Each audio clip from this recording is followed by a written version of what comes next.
I stared at the worn leather photo album, my fingers tracing the outline of a family portrait where my brother Therese stood front and center, his soccer trophy gleaming.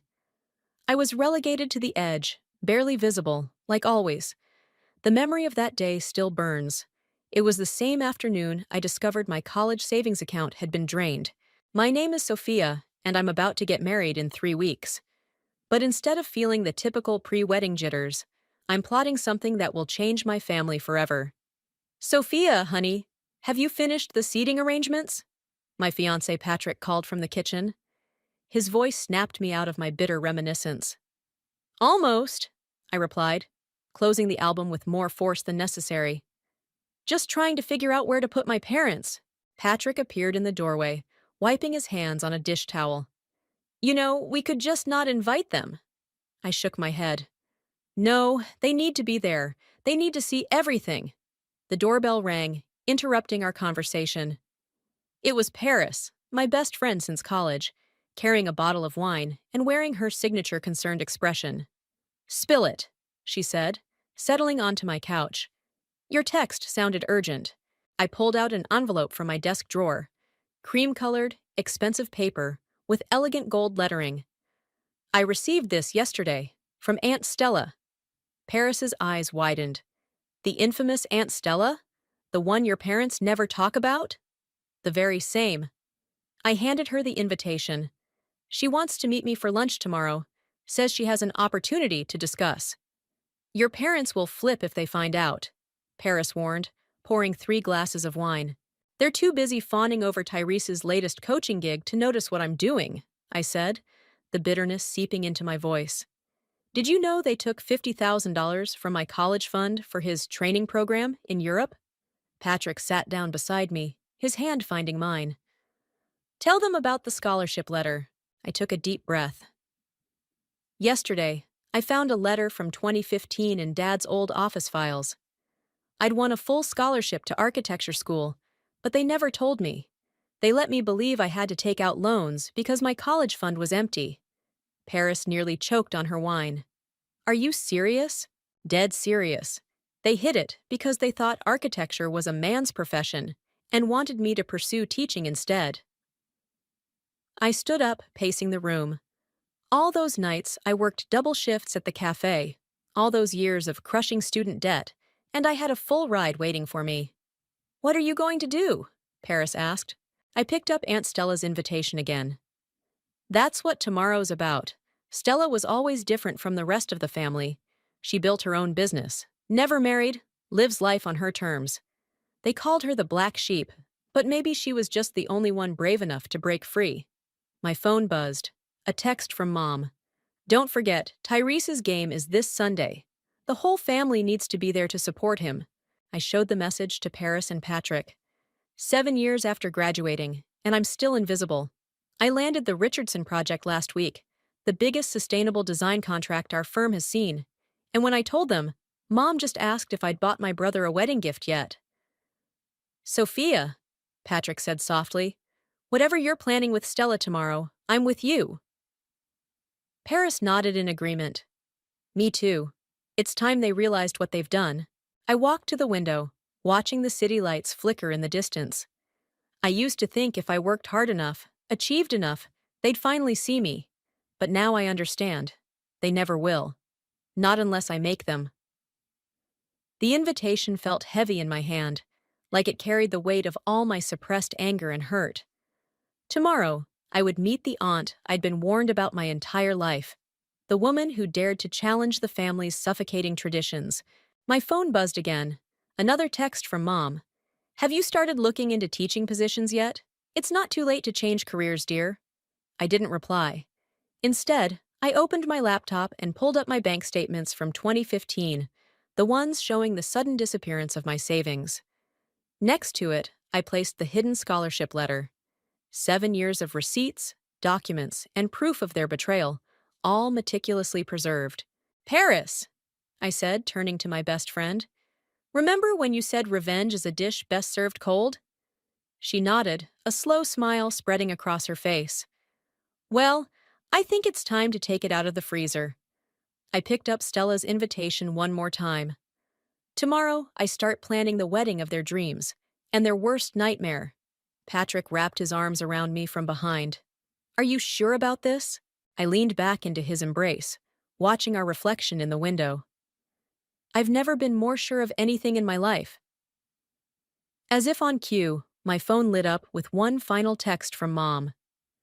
Don't forget, family always comes first, Sophia. I smiled, but it wasn't a happy smile. Oh, Mom, I whispered. You have no idea how right you are. The cafe Stella chose was nothing like I expected. No pretentious wine list or white tablecloths. Instead, it was a cozy corner spot with mismatched furniture and the smell of fresh coffee. I arrived 15 minutes early, but she was already there. You look just like your mother did at your age, Stella said, standing to greet me. Except for the eyes. You've got the Jackson fire in them. I studied her as we sat down. Stella wore a crisp blazer over jeans, her silver hair cut in a sharp bob. She looked successful, confident. Everything my parents had tried to convince me she wasn't. I have to admit, I said, I was surprised to get your invitation. Stella smiled, sliding a folder across the table. I've been following your work, Sophia. The sustainable housing project on 4th Street? Brilliant design. I nearly dropped my coffee. You know about that? I know about all of it. Your graduation with honors, the Innovation Award last year, and how you did it all while working nights to pay off loans that shouldn't have existed. Her eyes narrowed. I also know about the scholarship. How did you? Because I was on the selection committee. Stella leaned forward. I voted for your application, but when the acceptance letter came back unopened, I knew Lucy and Carl had interfered. The waitress arrived with our food, giving me a moment to process this revelation. My hands shook as I opened the folder. Inside were newspaper clippings, project photos, and reviews of my work. She'd been tracking my career from the beginning. Why now? I asked. Why reach out after all these years? Because I'm about to retire, and I need someone to take over my firm. Stella took a sip of her coffee. Someone with vision, talent, and a score to settle. I nearly choked on my sandwich. Your firm? You mean Jackson Sustainable Architecture? The very same. Currently managing projects worth over $50 million. She pulled out another document. I'm offering you a partnership. Immediate 50% stake, with full ownership transfer in 5 years. My mind raced. JSA was one of the leading sustainable architecture firms in the region. The same firm I'd been trying to land an interview with for months. There's a catch, isn't there? Stella's expression hardened. The catch is that your parents will fight this with everything they have. They'll try to convince you it's too risky, that you're not ready. They'll probably even offer to help Tyrese buy the firm instead. They can't stop me, I said, my voice stronger than I felt. I'm not that invisible little girl anymore. No, you're not. Stella pulled out one final document. This is a detailed record of every penny they took from your account, with interest calculated to present day. The total comes to just over $87,000. I stared at the numbers, feeling sick. That would have covered my entire education. Yes, it would have. Stella's voice softened. Sophia, I'm not just offering you a business partnership. I'm offering you a chance to take back what's yours. The wedding, I whispered, the plan forming in my mind. They're expecting me to play the perfect daughter, to finally fall in line with their expectations. Instead, they'll receive a legal notice demanding repayment. Stella's smile was sharp. Along with the announcement of our partnership. They'll disown me. Probably. The question is, are you ready for that? I thought about all the family dinners where my achievements were ignored, all the times Mom pushed teaching applications my way, all the years of watching Tyrese receive everything while I struggled for scraps. What about Tyrese? I asked. He's not the one who took my money. No, but he benefited from it. Sometimes innocent people get caught in the crossfire. Stella's eyes met mine. That's the price of revolution, Sophia. Are you willing to pay it? I pulled out my phone, showing her the latest text from Mom. Found some great elementary teaching positions. Sending links now. Architecture is so unstable, dear. When do we start? I asked. Stella handed me a pen. Right now. But remember, once you sign these papers, there's no going back. Your parents will never forgive this betrayal. Betrayal? I laughed, but there was no humor in it. Like hiding my scholarship? Like stealing my savings? Like crushing my dreams every chance they got? I signed the partnership agreement with steady hands. Welcome to JSA, Stella said, gathering the papers. Now, about your wedding. I assume you'll want to make it memorable? Oh, it will be. I pulled out my wedding planner. They're expecting the perfect daughter to have the perfect traditional wedding. Instead, they'll get served legal papers between the cake cutting and the first dance. You understand this will burn every bridge? I thought about the photo album at home, about all those pictures where I was pushed to the edge, barely visible. Some bridges, I said, deserve to burn. As we left the cafe, Stella squeezed my shoulder. Get ready for war, Sophia, because that's exactly what this is going to be. For the first time in years, I felt truly seen, and I was ready for battle. And if we adjust the solar panels here, I pointed to the 3D model on my tablet, we can increase efficiency by 30% while maintaining the aesthetic appeal. The clients nodded approvingly as I walked them through the design. 6 months into my partnership with Stella, and I was already leading our biggest project yet, a sustainable community center that would redefine green architecture in the city. Gee, impressive work, Stella said after the clients left. You've exceeded every expectation I had. I was about to respond when my phone buzzed. Mom, again. Darling, we need to discuss the wedding menu.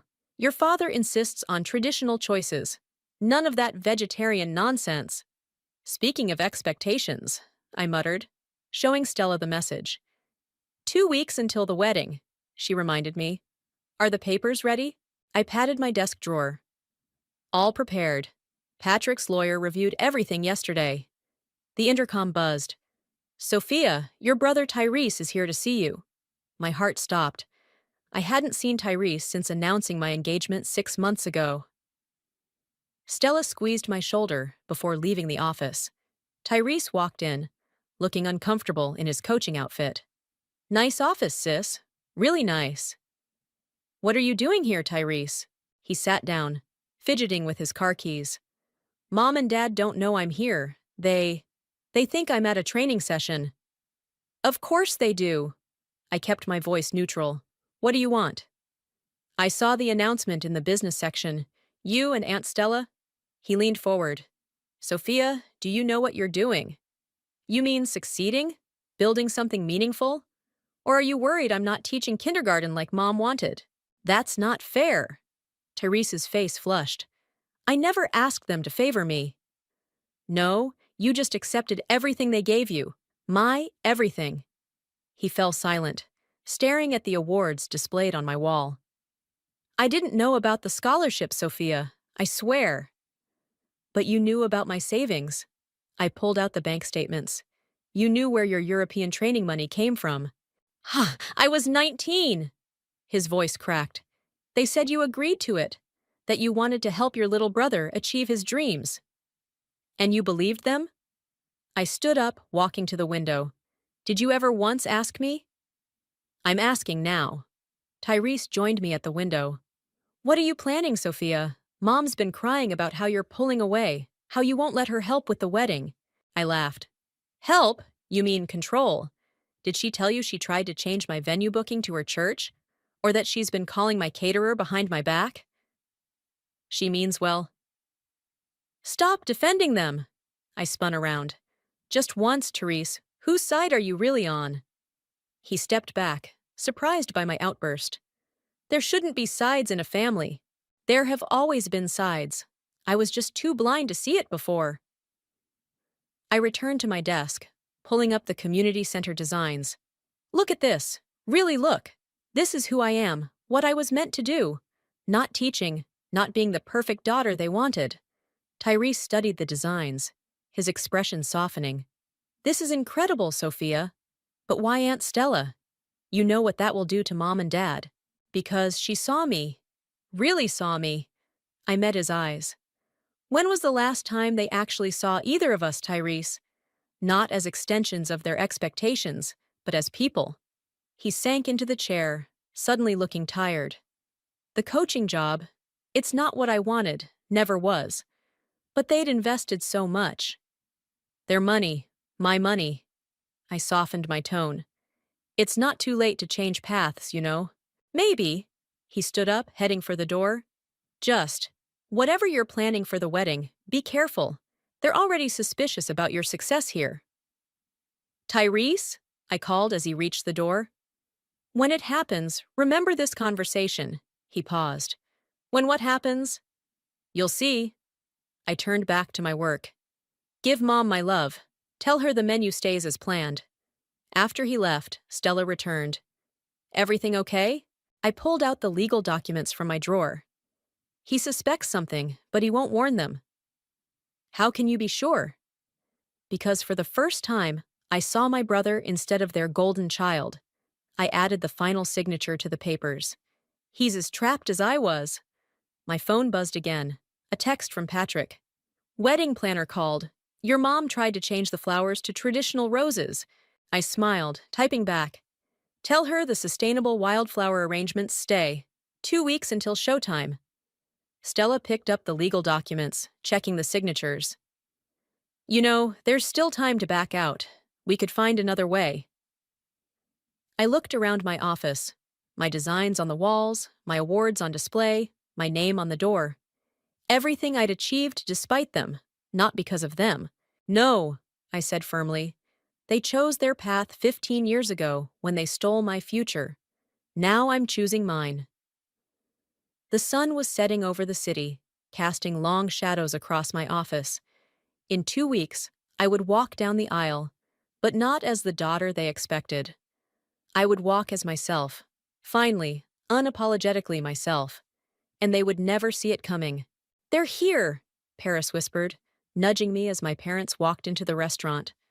1 week before the wedding, and they'd insisted on this family dinner. Mom was clutching her ever-present wedding planning folder like a shield. Sophia, darling. Mom air-kissed my cheek.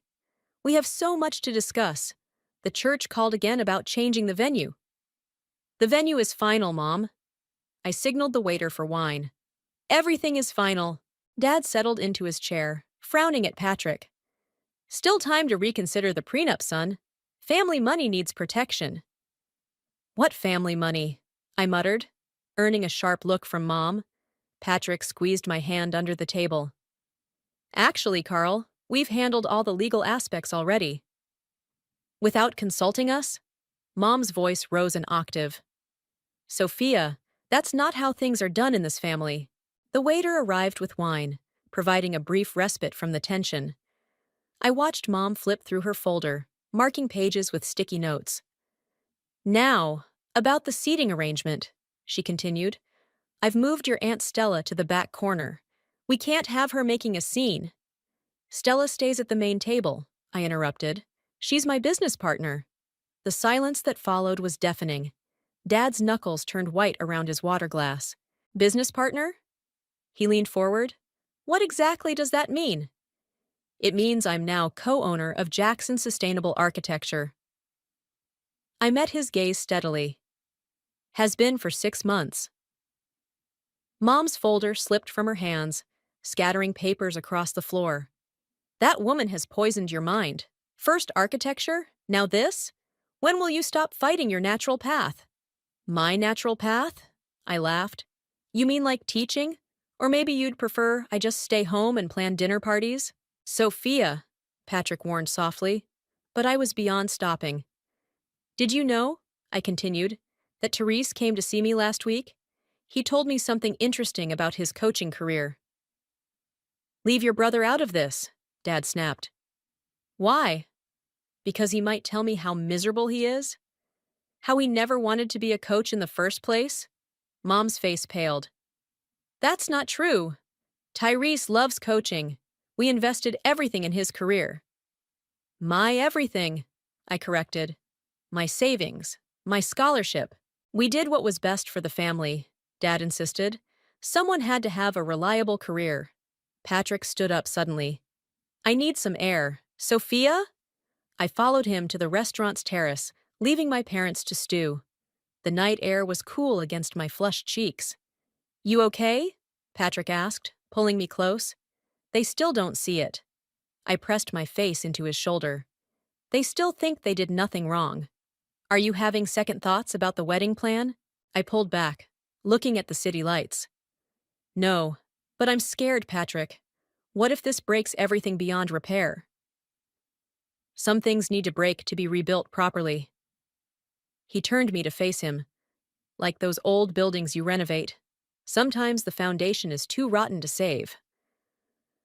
Through the window, I could see Mom reorganizing her scattered papers, probably still trying to control every aspect of my wedding. Dad was on his phone, likely calling Tyrese to demand explanations. They're going to be blindsided, I whispered. Good. Patrick's voice was firm. Maybe that's what they need. Paris appeared at the terrace door. Your mom's talking about changing the flowers again. Want me to run interference? I shook my head. Let her try. The florist has strict instructions to only take changes from me or Patrick. Smart girl? Paris grinned. Oh, and Stella called. The papers are being delivered to your lawyer tomorrow. My stomach churned. 1 week. In 1 week, everything would change. We returned to find Mom in full planning mode, ignoring our earlier confrontation. Now, about your dress, darling. I've scheduled another fitting. The dress is perfect as is. I cut her off. Everything is exactly as I want it. But the tradition isn't mine to follow. I gathered my purse. Patrick and I have an early meeting tomorrow. Thanks for dinner. Dad stood up. Sophia, wait. Whatever Stella's promised you, whatever she's told you about the past, she's manipulating you. I turned back, feeling oddly calm. No, Dad. That's what you and Mom did. Stella just showed me the truth. The truth? Mom scoffed. The truth is you're throwing away everything we've built for you. No, I said softly. I'm building something of my own, for the first time in my life. As we left the restaurant, I could hear Mom already on the phone, probably calling the church again. Some habits die hard. 1 week, Patrick said as we drove home. 1 week, I agreed, touching the legal documents in my bag. Then they'll finally understand what it feels like to have everything taken away. The city lights blurred past us, and I thought about foundations, the ones my parents built on lies, and the new ones I was creating for myself. Some things really do need to break before they can be rebuilt, and I was ready to swing the wrecking ball. Are you absolutely certain about this? The lawyer slid the final set of documents across his desk. 3 days until the wedding, and my hands shook as I signed the last page. I'm sure. I handed him the special envelope for my parents. This needs to be delivered exactly as we discussed. During the reception, after the first dance. He nodded, tucking it into his briefcase. Ms. Stella has arranged for security, just in case. My phone buzzed. Tyrese calling. I'd been avoiding him since his office visit, but something made me answer. Sophia, we need to talk. His voice was urgent. Mom's planning something for the wedding. I stepped out of the lawyer's office into the hallway. What do you mean? She's been making calls, talking about saving you from yourself. I overheard her telling Dad that she won't let you ruin your life like Stella did. My stomach dropped. Did you hear anything specific? No, but Sophia... He paused. Whatever you're planning, they're ready for it. Or at least they think they are. I leaned against the wall, closing my eyes. Thanks for the warning. Are you ever going to tell me what's really going on? You'll find out at the wedding. Just remember what we talked about in my office. After hanging up, I called Stella immediately. She answered on the first ring. They're plotting something, I said without preamble. Of course they are. Stella sounded unsurprised. Lucy never could handle losing control. Come to the office, now.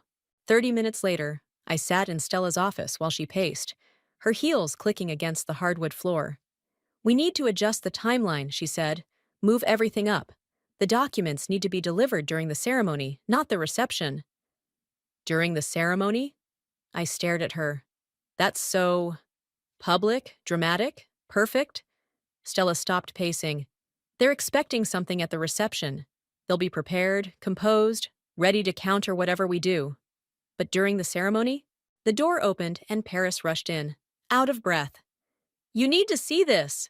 She thrust her phone at me. It was a social media post from Mom. So blessed to be planning my daughter's perfect traditional wedding. Can't wait to welcome her back to the path God intended. Horek's prodigal daughter, Horek family first. Back to the path? I scrolled through the comments. She's making it sound like I'm some lost soul being saved. Classic Lucy, Stella muttered. She's setting the narrative. When you make your move, she'll play the heartbroken mother trying to save her misguided daughter. Paris sat down beside me. There's more. She's invited every conservative family friend she knows. The guest list has grown by 30 people. She's building an audience, I realized. Stacking the deck with people who'll take her side. Stella pulled out her phone. Time to fight fire with fire. I'm calling the lawyer. The documents will be delivered right after you say, I do. Maximum impact, minimum time for them to recover. Won't that ruin the ceremony? Paris asked. I laughed bitterly. The ceremony? You mean the traditional spectacle they've turned my wedding into? Let it burn. My phone buzzed again. Mom. Darling, I've invited the Reverend to dinner tonight. He has concerns about your modern ceremony choices. Please be there. We only want what's best for you. What's best for me? I showed them the message. They've had 29 years to show me what's best for me. Now it's my turn. Stella nodded approvingly. The student becomes the master. I'm not going to dinner, I decided. Let them sit there with their reverend and plot. They have no idea what's coming. Paris hugged me. Want me to come over tonight? We can do final dress alterations and drink wine. Actually, I said, I need to write something. I pulled out my laptop. The documents are one thing, but they need to hear the truth. All of it. Stella sat down across from me. A letter? My own narrative. I began typing. Every scholarship they hid, every dream they crushed, every dollar they stole. They want to talk about paths? Fine. Let's talk about the path they forced me down, and the one I chose for myself. For the next hour, I wrote while Stella and Paris handled calls, finalizing the new timeline. The words flowed easily, years of suppressed truth finally finding their voice. As the sun set, I printed the final version. 3 copies. One for Mom, one for Dad, and one to be read aloud at the ceremony. Sophia, Stella said softly, reading over my shoulder. This will destroy them. No, I corrected, sealing the envelopes. They destroyed themselves the moment they decided their daughter was a possession to be controlled, rather than a person to be loved. My phone lit up with another message from Mom. Where are you? The Reverend is waiting. Please don't embarrass us again. I turned off my phone and stood up, gathering my things. 3 days until the wedding. 3 days until the truth exploded in their faces. Let them wait, I said. They've made me wait my entire life. You look stunning, Paris whispered, adjusting my veil. The sustainable silk draped perfectly over my modern dress. Nothing like the traditional gown Mom had tried to force on me. Through the chapel door, I could hear the guests arriving. Mom's voice carried above the others, playing her role as the proud mother of the bride. Places, everyone! The wedding coordinator clapped her hands. 5 minutes! Stella appeared, resplendent in her maid of honor dress. The lawyer's in position. Your parents have no idea he's here. My hands trembled as I smoothed my dress. Did you see their faces when you walked in as my maid of honor? Lucy nearly fainted. Stella smirked. Carl's still trying to convince people I crashed the wedding. Paris peeked through the door. Full house. Your mom really did invite every conservative family friend in the state. Perfect. I took a deep breath. The bigger the audience, the better. The music started. Not the traditional wedding march Mom wanted, but a modern string quartet arrangement I'd chosen. Dad appeared at the door, his face tight with barely concealed disapproval. Last chance, he muttered as he took my arm. We can still stop this nonsense. You're right, Dad. I patted his hand. The nonsense stops today. The doors opened. I saw Patrick waiting at the altar, his smile genuine and warm. Mom sat in the front row, beaming artificially, her wedding planning folder clutched in her lap even now. Tyrese was beside her, looking uncomfortable in his suit. As we walked down the aisle, I caught snippets of whispered conversations. Such a traditional ceremony after all. Lucy must be so relieved. Finally giving up that architecture nonsense. Dad handed me off to Patrick with a stiff nod. The minister began his speech, but I barely heard him. I was watching the lawyer slip quietly into position near the front pew. If anyone has any reason why these two should not be joined in matrimony. Mom shifted in her seat, and I saw her hand twitch toward her folder. This was the moment she'd planned for, her last chance to save me. Speak now or forever hold your peace. The silence stretched for one heartbeat. 2. Mom's hand stilled. Then, by the power vested in me, Patrick squeezed my hands, giving me the signal. This was it. I do, I said clearly, my voice carrying through the chapel. I do, Patrick echoed. Then I now pronounce you. Actually, I turned to face the congregation, cutting off the minister. Before we conclude, I have something to say. Mom's face froze in her camera-ready smile. Dad started to stand, but stopped when Stella moved closer to me. Many of you are here today because my mother told you I was returning to the traditional path. I unfolded my letter. She told you I was being saved. She's right about one thing. Today is about salvation. My own. The lawyer stepped forward, holding the envelopes. Mom's smile cracked. Sophia, she warned. Don't you dare. When I was 18, I continued, my voice stronger, my parents stole my college fund to finance my brother's sports career. They hid my full scholarship to architecture school. They tried to force me into a life I never wanted. Gasps rippled through the congregation. Tyrese looked at the floor, shoulders hunched. Today, I'm not just marrying the love of my life. I nodded to the lawyer, who began distributing the documents. I'm reclaiming what was stolen from me. Mom ripped open her envelope, her face draining of color. This is a legal demand for repayment, I finished. Every dollar you took, with interest, plus damages for the hidden scholarship. You ungrateful! Dad started to shout, but Tyrese grabbed his arm. That's not all.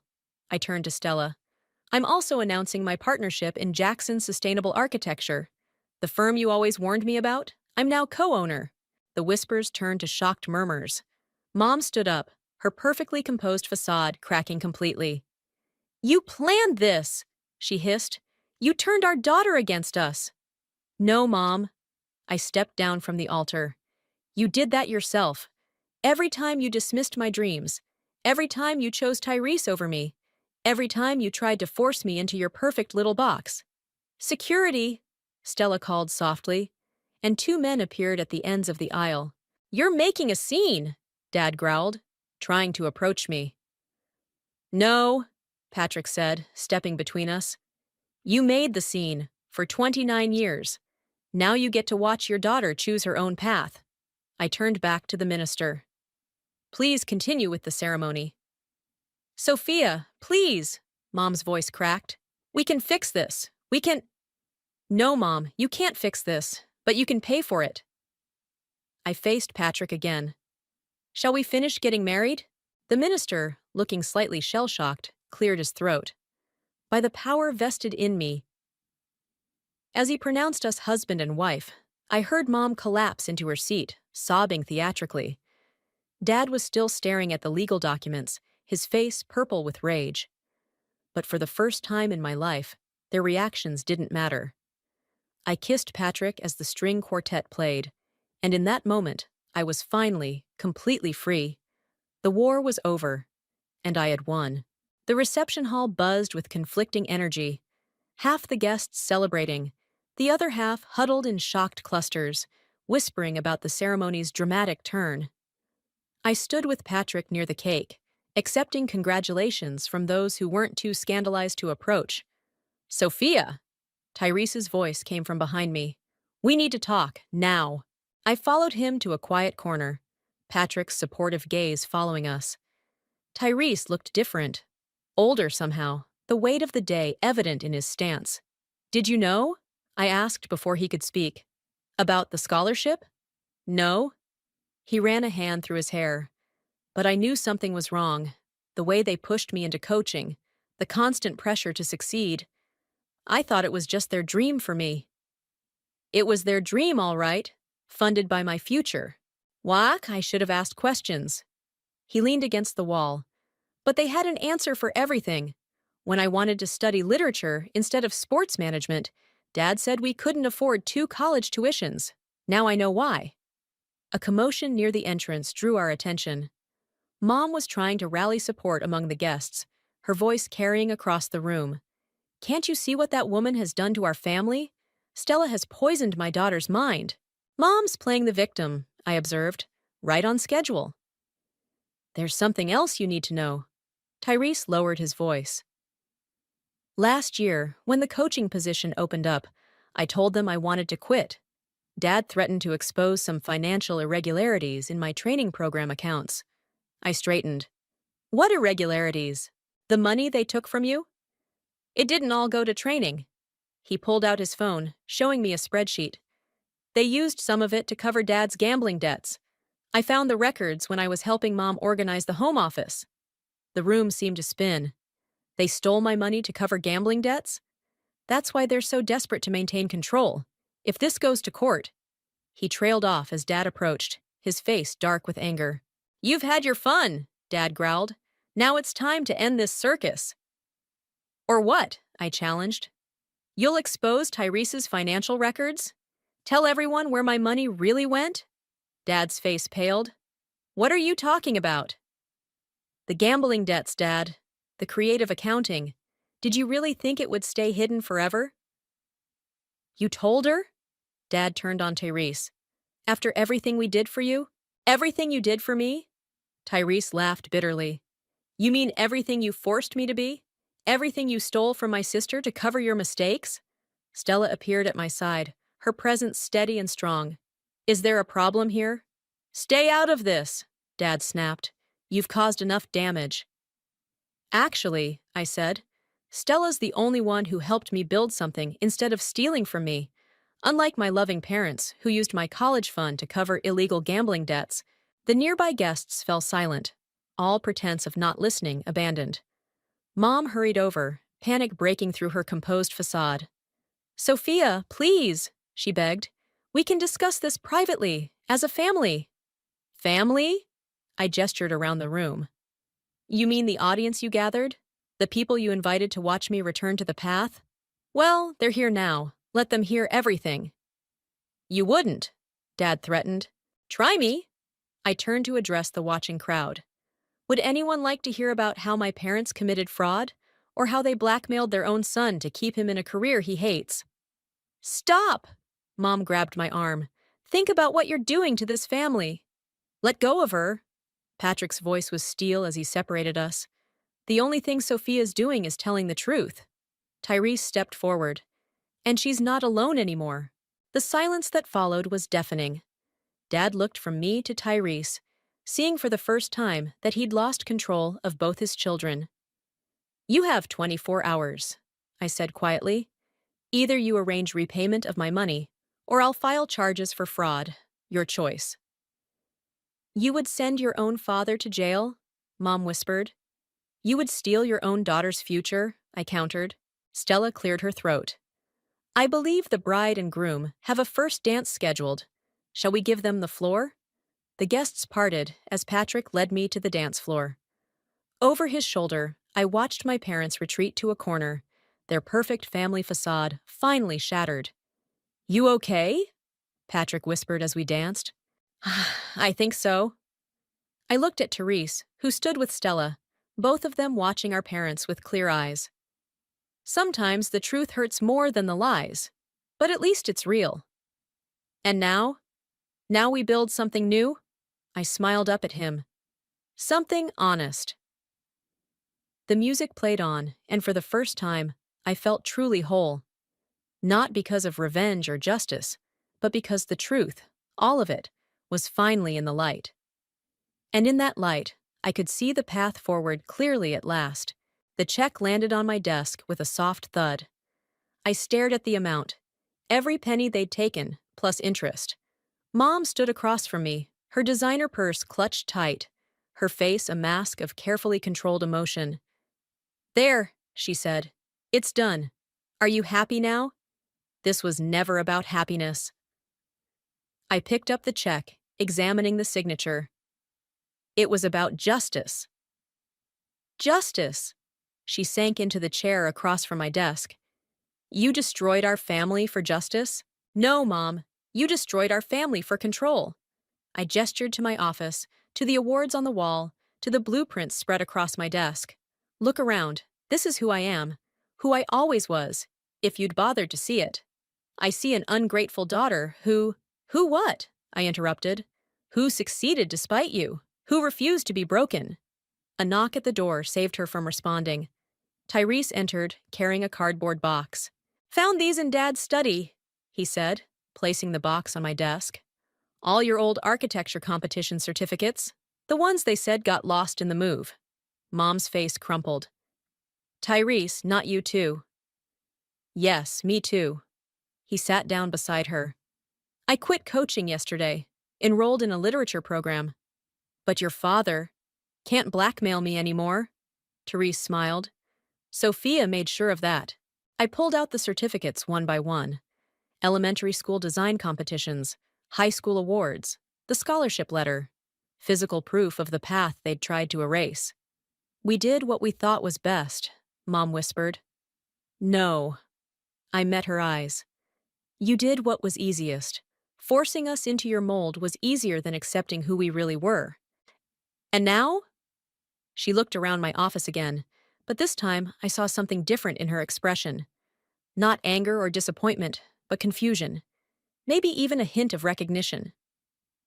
"Now we move forward," I said, "separately." "I can't fix this, can I?" "No, but you can learn from it." I handed her one of my old certificates, a Sustainable Design Award from 8th grade. "Start by really looking at who your children are, not who you wanted us to be." The door opened again. Stella entered, followed by Patrick. "The Thompson contract is ready," Stella announced, then paused, seeing Mom. "Oh, I can come back." "No, stay." I stood up. Mom was just leaving. Mom rose slowly, clutching the certificate I'd given her. "Your father won't accept this, you know? Any of it." "I know." I walked her to the door. But for the first time in my life, that doesn't matter. After she left, Tyrese pulled out his course catalog. "Think it's too late to become a writer?" "It's never too late to become yourself," Stella said, squeezing his shoulder. Patrick wrapped his arms around me from behind, and I leaned into his embrace, watching Tyrese and Stella discuss literature programs. This was my family now. Chosen, not forced. Built on truth, not control. My phone buzzed with a text from Dad. "You'll regret this decision." I showed it to Patrick, who shook his head. "Still trying to intimidate you?" "Old habits die hard." I deleted the message without responding. But so do new dreams. Stella spread the Thompson contract across my desk. Our biggest project yet, a sustainable community that would change the city's skyline. My design, my vision, my future. "Ready to build something extraordinary?" she asked. I looked at the people around me. My husband who supported my dreams. My brother who found the courage to chase his own. My aunt who showed me what strength looked like. And my own reflection in the window, finally recognizing the woman I'd become. "Actually," I said, pulling out a fresh blueprint, "I have an even better idea." I sketched quickly. A building that would house both an architectural firm and a writing workshop. A place where dreams wouldn't be buried, but nurtured. "What do you think?" I showed them the design. "A place for people to become who they really are?" Tyrese grinned. "Can I run the writing program?" "Only if I get to design the space," I teased. "Partners?" He offered his hand. "Partners." We shook on it, both laughing at how natural it felt. The sun set over the city, casting long shadows through my office windows. Somewhere across town, our parents were probably plotting their next move, trying to regain control they'd never really had. But here, in this space, surrounded by truth and possibility, their power couldn't reach us anymore. We were building something new, not just buildings and books, but a future where dreams weren't stolen but shared. To new beginnings, Patrick raised his coffee cup. No, I corrected, raising mine to meet his. To being who we always were? We all drank to that, and I felt the last weight lift from my shoulders. The war was over, the truth was out, and the future was finally, completely ours.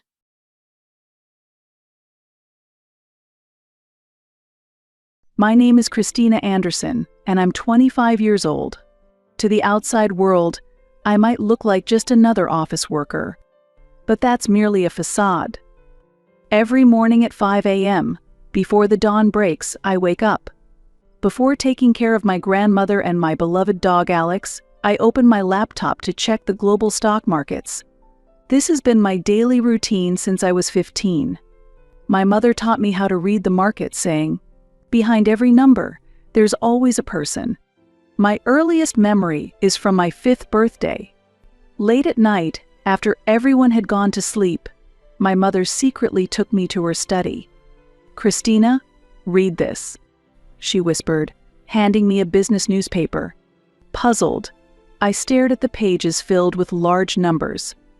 7, 89, 1. "Amazing," she exclaimed softly. My mother had a knack for numbers. She had excelled in economics during her college years, but she gave up her dreams upon getting married. My father wouldn't allow it. A woman should not be dealing with numbers. A housewife should focus on household chores and child rearing. So, my mother played the obedient wife by day. But at night, she showed a different face, secretly reading the financial newspaper and studying stock charts. I was the only one who knew this side of her. There's always a life behind the numbers. I was captivated by my mother's secret hobby. While other girls played with dolls, I quietly studied stock lists with her. "This company seems promising," she would say, sliding her finger across the page. "Their new product is likely to change people's lives." Meanwhile, life at home was suffocating. My father's words were always commanding. "Christina, you're the younger sister, so show more respect to Joseph." My brother Joseph was 4 years older. Simply because he was a boy, my father always prioritized him. Joseph's demands escalated over the years. "Do my homework for me." "My room is messy. Did you clean it properly?" "My friends are coming over, so stay out of the room." My mother tried to protect me. "Don't treat Christina like that." But my father and Joseph remained unchanged. "Don't spoil her," my father would yell. "A girl must be obedient." When I was 10, my mother taught me my first investment. "This is your allowance, $100, she said, handing me an envelope. "Let's buy some stock in a company you like." I thought hard about it. At that time, game consoles were popular among my friends. Together with my mother, I read the financial statements of that company. "Look here," she pointed. "See how the sales of the new product are increasing." A year later, that investment had doubled. By the time I was in middle school, my mornings began with checking stock prices on the computer. On weekends, my mother and I would read economic books in the library or study stock graphs on the computer. "See how this line is going up? That represents the hopes of many people." My father, overhearing our conversations, would sigh. "Here we go again. Girls don't need to bother with numbers. Go prepare dinner instead." Outwardly, my mother obeyed my father, but she was always on my side. "You have talent. You can make your own choices in life. Don't let anyone dim your light." However, an unexpected event struck us one summer when I was 14. My mother was diagnosed with cancer. It was an aggressive form of gastric cancer, and it progressed rapidly. 6 months later, she passed away abruptly. The sudden parting left me without my most important confidant. On the day of the funeral, my father and Joseph cried. But their tears didn't last long. "Christina, from now on, you'll take care of all the household chores. Do your mother's part as well." It was as though he spoke of losing just another household helper. After the funeral, while I was sorting through my mother's keepsakes, I found a letter. "To my beloved Christina. If you are reading this, I must be gone. But I have something left for you. I have deposited $10,000 in a bank safe. This is the money I saved up little by little over 10 years, from my part-time job earnings and cutting down on our grocery expenses. You have a talent for numbers, a knack for reading the markets. You can achieve the dreams I couldn't. Use this $10,000 as your starting capital to follow your own path, but keep it a secret from your father and brother until the right time. With all my love, Mom." I was determined. I decided to invest the $10,000 my mother had left me. Following the investment principles I learned from her, I chose the stocks carefully. It was a period of rapid growth for technology companies. The stocks I chose started performing better than expected. I devoured investment books at the library after school. I studied my mother's old economic textbooks over and over. I would stop by my maternal grandmother's house to use her computer. All transactions were done secretly using my grandmother's computer, so that neither my father nor my brother would notice. "You're late again. Get dinner ready." My father would say irritably, "Sorry, I was studying at the library. I'll prepare it right away." I had to lie. 6 months after my mother's death, my maternal grandmother came to live with us. She was worried about our nearly collapsing home after losing my mother and offered to move in. My father and brother, seeing it only as an increase in someone to handle the chores, did not oppose my grandmother's living with us. She brought along her golden retriever, Alex. For me, suppressed by my father and brother, the time spent with my grandmother became a precious healing period. I especially loved the time we spent walking Alex. It was a time where I could talk with my grandmother alone, undisturbed. "Christina, you are free to follow the path you love." My grandmother would always say, "Your mother would have wanted the same." Thanks to my grandmother, I was somewhat relieved from household chores. I used that time to read the investment books left by my mother and analyze market trends. It was my way of conversing with my mother. However, this peace did not last long. A year after my grandmother moved in, on a winter day, a sudden phone call shocked me. "Your grandmother had a traffic accident." When I rushed to the hospital, she was already in surgery. After 7 hours, the doctor gave a grim prognosis. Her lower body motor functions. Full recovery will be difficult. From that day on, my life changed drastically.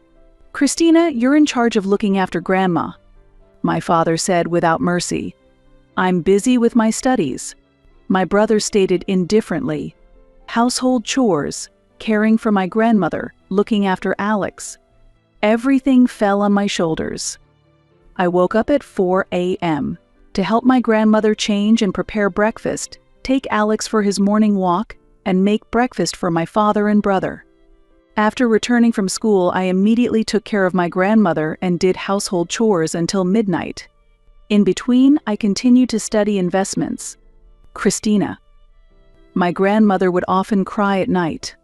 "I'm sorry for putting you through all this," she would say, looking apologetic while seated in her wheelchair. But I shook my head. "Because you are here, I can keep going." That was no lie. Indeed, I was physically tired, but my grandmother was my ally. She was the only one who understood me after my mother passed away. Late at night, after I finished caring for my grandmother, I would secretly look at the stock charts. I felt my mother's intuition growing within me. "Christina, are you staying up late again?" My grandmother would ask worriedly. "It's okay. Just a little longer." Despite being the one cared for, my grandmother was always worried about me. Sometimes she would tell me stories of my mother's youth, about how my mother secretly studied economics, and how she learned stock investing behind my father's back. Your mother also had the same light within her. My grandmother's words were my support against the unreasonable demands of my father and brother and the ever-increasing burden of household chores. Still, I never gave up on my dreams. A year later, my initial investments had already tripled. At 17, a major turning point came. The assets I was managing caught the eye of an investment advisory firm. "I'm interested in your investment strategy," said an email from Richard Harrison, the CEO of a long-established investment advisory firm. At first, I hesitated. What could I, still a high school student, possibly contribute? But this might be a chance to continue my mother's path. It was my first interview. In the reception room of a high-rise building, I sat across from Richard, nervous. "I've seen your investment record," he said in a calm voice. "You have remarkable intuition and analytical skills. It's a natural talent." From that day on, my life changed significantly. After school, I interned at the investment firm. At night, I managed household duties and cared for my grandmother while doing corporate analysis online. My father and Joseph didn't notice the change. Perhaps they simply chose not to notice. In their eyes, I was just a useful child, a convenient presence who managed household and caregiving tasks. "Christina, what's for dinner tonight? Is the laundry done? Are you managing Grandma's medication properly?" Those were their only words to me. Joseph, who had spent his college life idly and barely graduated, got a job at a small to medium-sized company through my father's connections. Although his job was in sales, rumors were he hardly worked and was out partying every night, but my father seemed unconcerned. "Christina, you're hardly ever home these days." Joseph, unusually home early one night, slurred his words with the smell of alcohol. "I've done all the housework, right? I'm busy with my studies." I replied quietly. "It's not just that. Who's going to take care of Grandma and Alex when you're not home?" "I take care of them every morning and night. During the day, I've asked a helper to do that." "A helper? Who's paying for that?" "It's okay. I've managed to get a helper at a reduced rate from an acquaintance." My father had completely handed over financial management to me. He didn't even check the bills, oblivious to the costs of caregiving services. Even if I left the monthly payment statements on his desk, he never looked at them.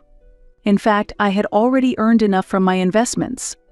I secretly covered the expenses for my grandmother's premium care services, Alex's grooming, and even the utility bills that my father and brother were supposed to pay.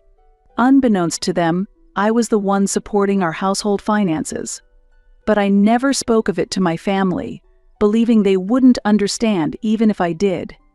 Moreover, if it became known, it would also reveal the investment talent I inherited from my mother. My father and brother only saw me as a mere household helper.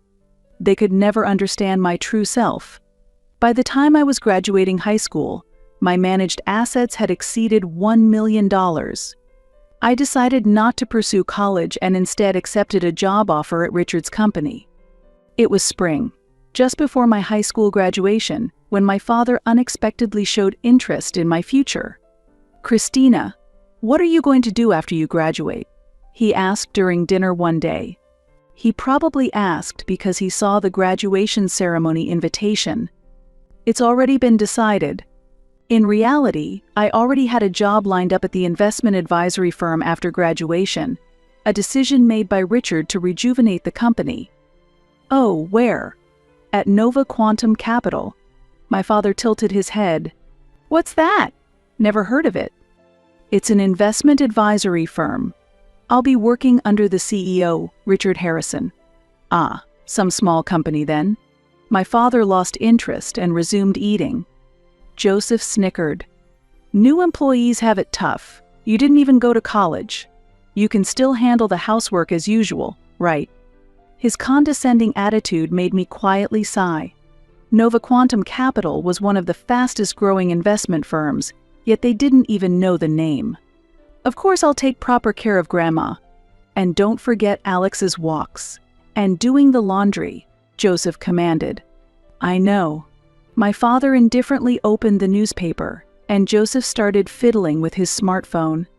They had no interest in my life, my job, or what the company did.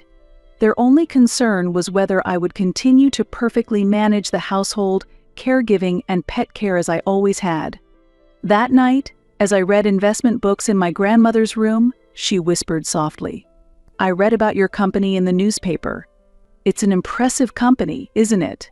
Tears welled up in my eyes. Among my family, only my grandmother truly saw who I was.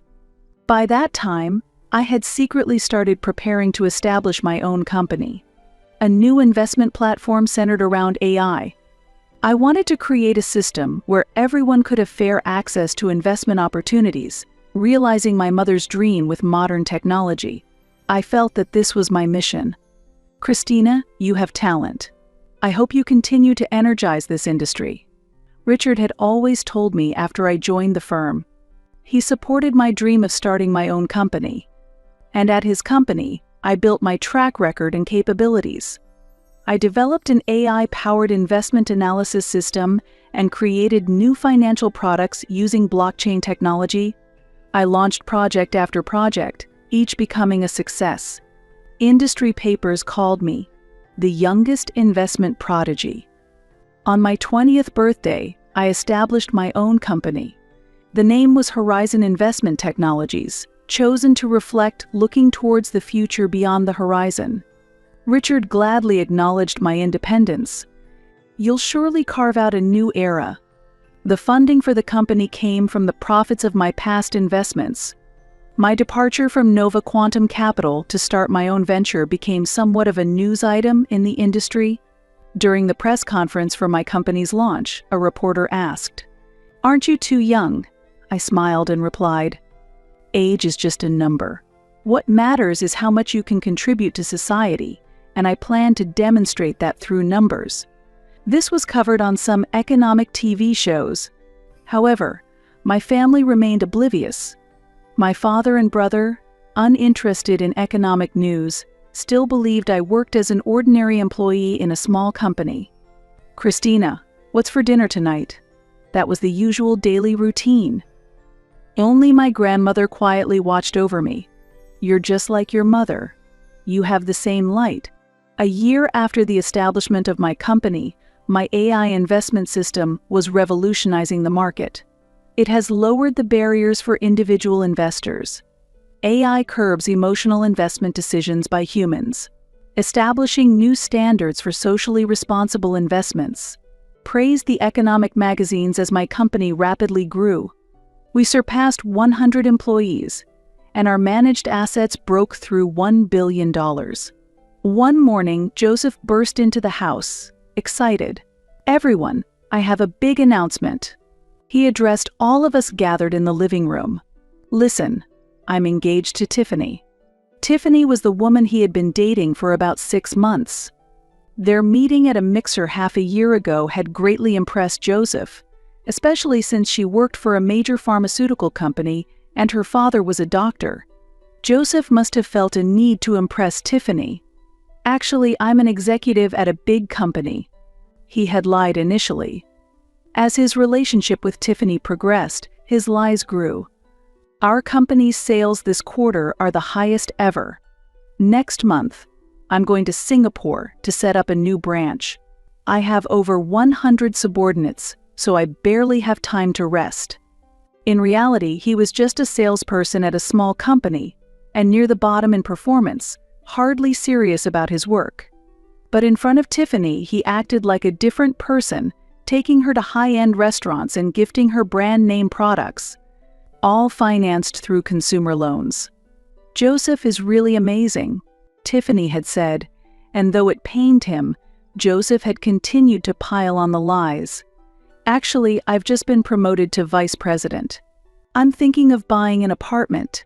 My family has been in business for generations." I had glimpsed my brother's lies. As an executive at Nova Quantum Capital, I was privy to information about pharmaceutical companies, including Tiffany's company's performance and personnel changes, and I knew her father was a well-known figure in the medical industry. However, I chose not to expose my brother's lies.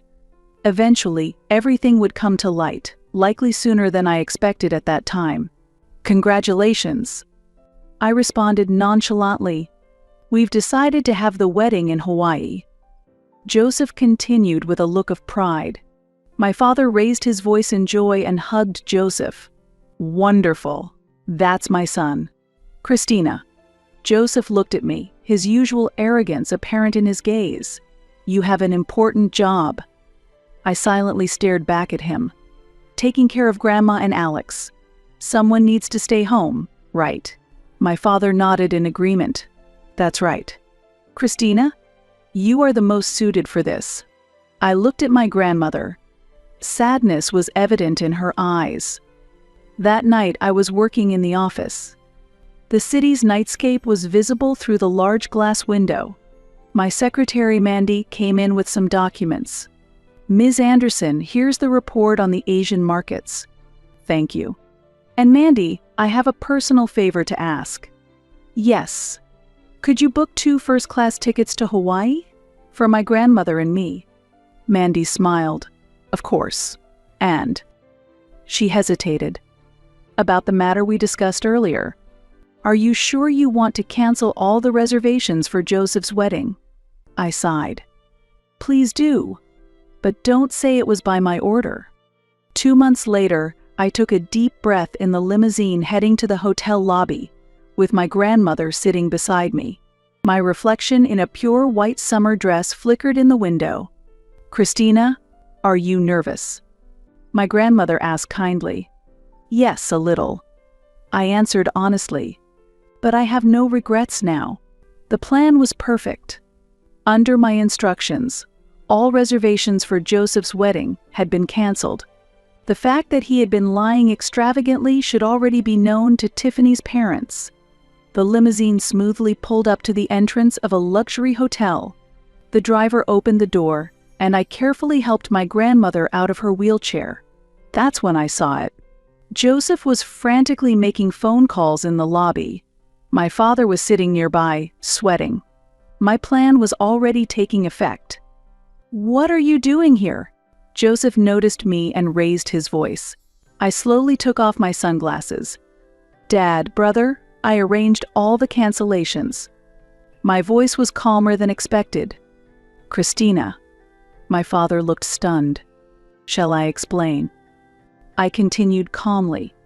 "I am Christina Anderson, founder of Horizon Investment Technologies, and also a shareholder of this hotel."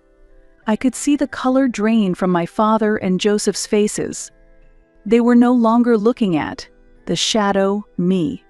Instead, I was Christina, the young entrepreneur, praised by the public, the me they had long underestimated. "Wait," Joseph cried desperately. "Tiffany's parents, my reputation." "Don't worry," I interrupted him. "I've already informed Tiffany's parents about all the lies you told them about being a big-time executive with vast wealth. It's basic manners to tell the truth, right?" My grandmother gently squeezed my hand, her warmth giving me courage. "Now, if you'll excuse me," I said coolly. "I plan to spend a wonderful week here in the penthouse suite with my grandmother. Of course, it's all on my own expense." As I headed to the elevator, I could sense my father and Joseph standing dazed behind me. "Christina." My grandmother looked up at me inside the elevator. "You've really become strong." "Yes," I smiled. "But it's all thanks to Mom and you, Grandma." The sunset over Waikiki glowed brightly through the penthouse windows. I sighed deeply. This wasn't the end. It was a new beginning. Just then, my smartphone vibrated. It was a message from my secretary, Mandy. "Ms. Anderson, as planned, Tiffany's parents have arrived at the neighboring hotel." I sighed deeply again. What was about to happen was not what I had wished for, but the truth inevitably comes to light. That night, a commotion erupted in the hotel bar. "Did you deceive my daughter?" Tiffany's father's angry voice echoed through the quiet bar. Joseph stood frozen, his face pale. My father remained rigid beside him.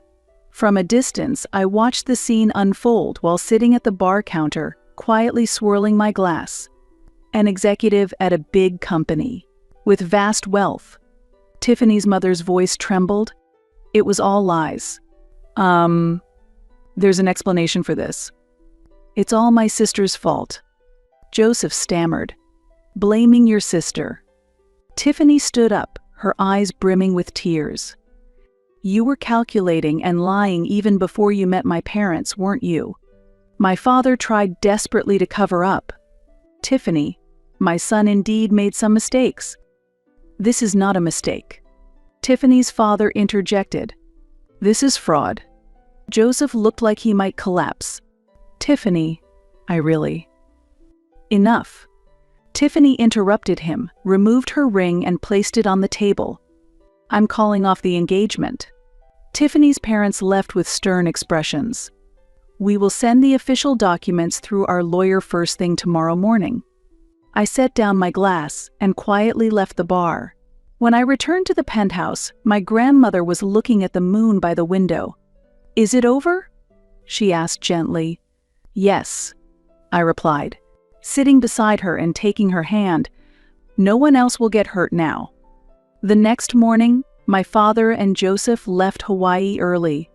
My grandmother and I decided to stay and enjoy our planned one-week vacation. As we strolled on the Waikiki beach in her wheelchair, she shared memories of my mother's youth. Your mother must be watching this scenery too. I smiled.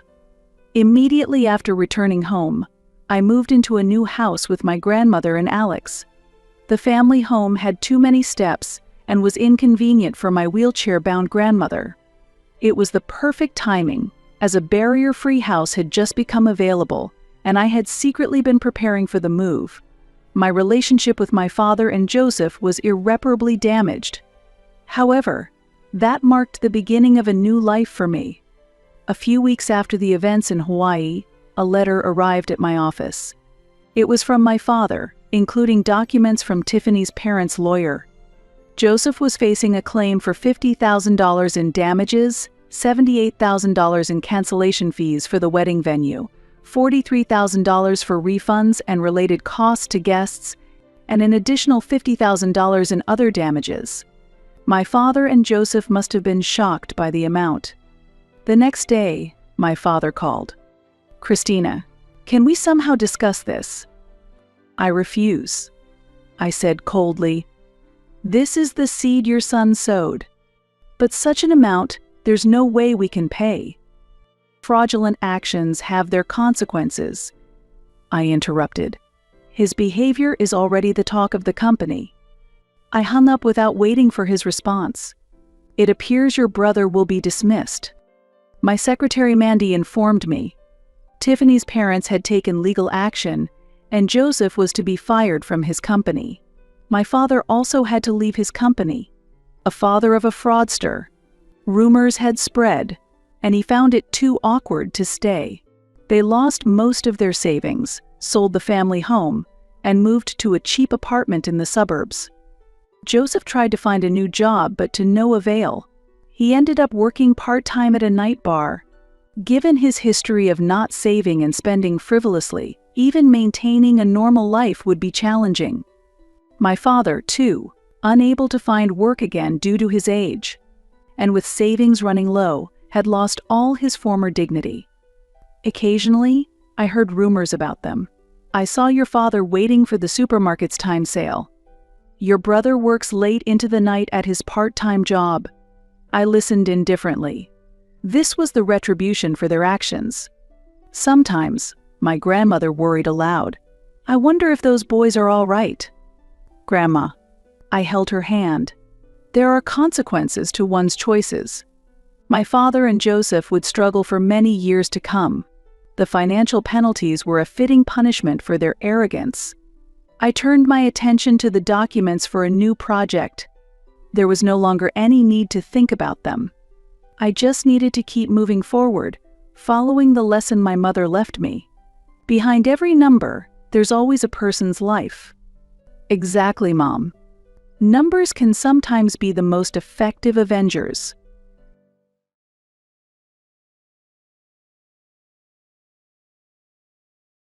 In a modern glass office building in Manhattan, New York, standing 35 floors tall, Ashley Holmes stood facing a large window on the top floor.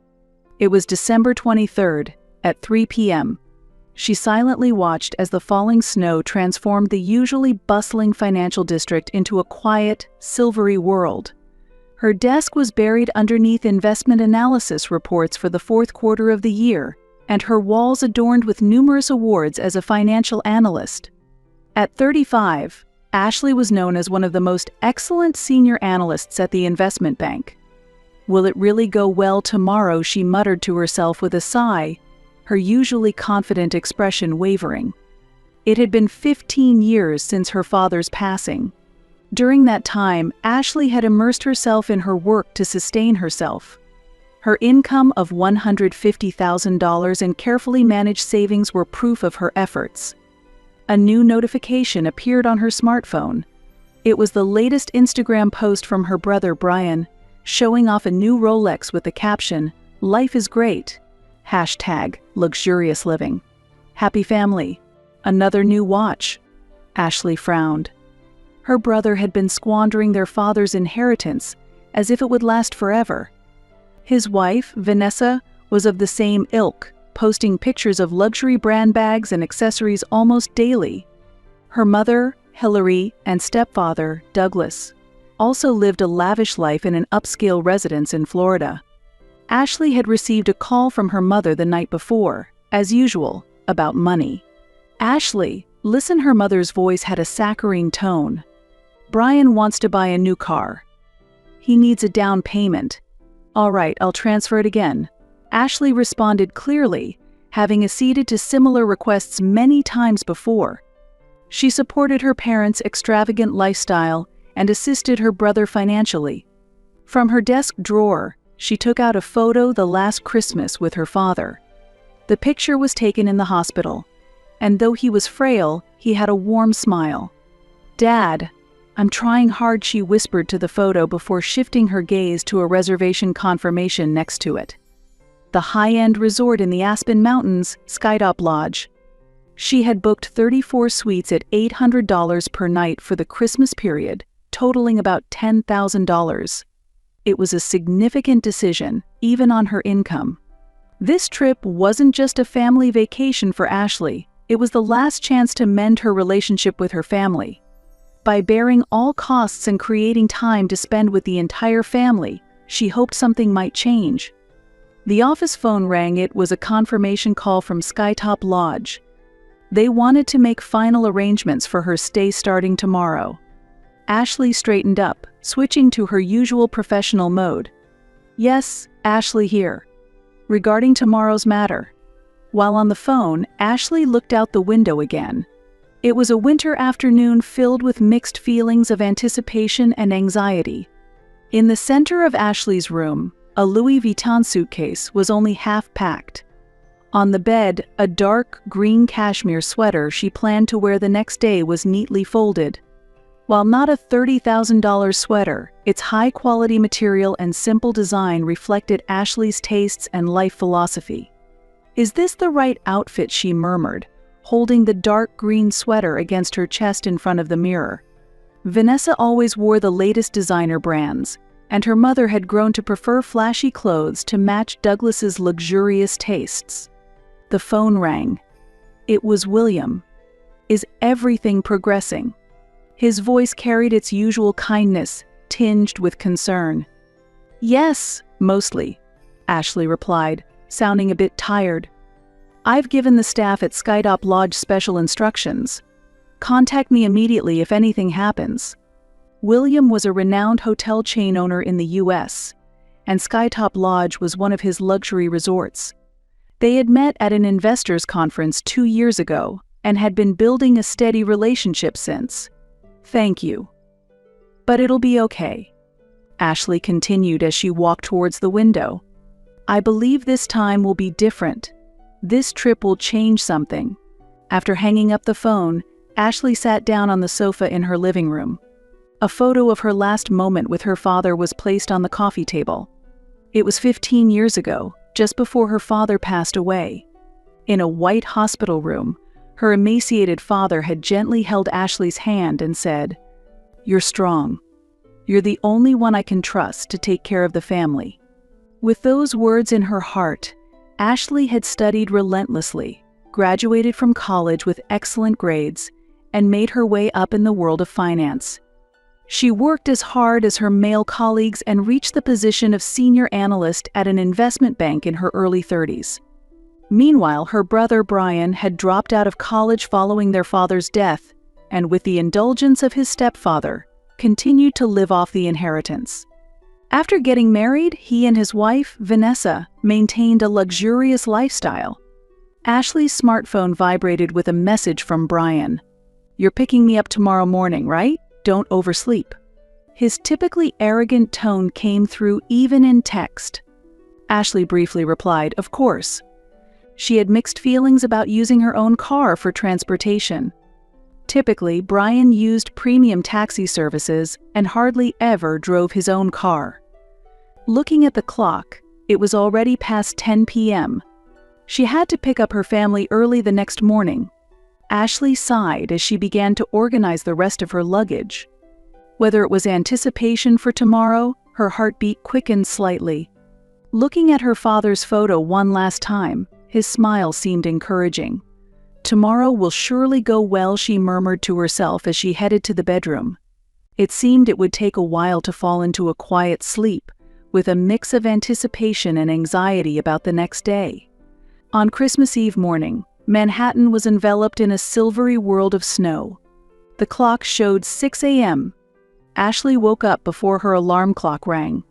"Today's the day," she said to herself as she took a deep breath and got out of bed. She woke up 30 minutes earlier than planned, which was actually better. She wanted to be fully prepared before picking up her family. In front of the large mirror in the bathroom, Ashley carefully applied her makeup. Around her neck, she wore a single diamond necklace that was a keepsake from her father. Her simple yet elegant attire reflected who Ashley was. Perfect. The confidence she had cultivated over 35 years of life, and the anxiety about the upcoming events subtly intertwined in the mirror's reflection.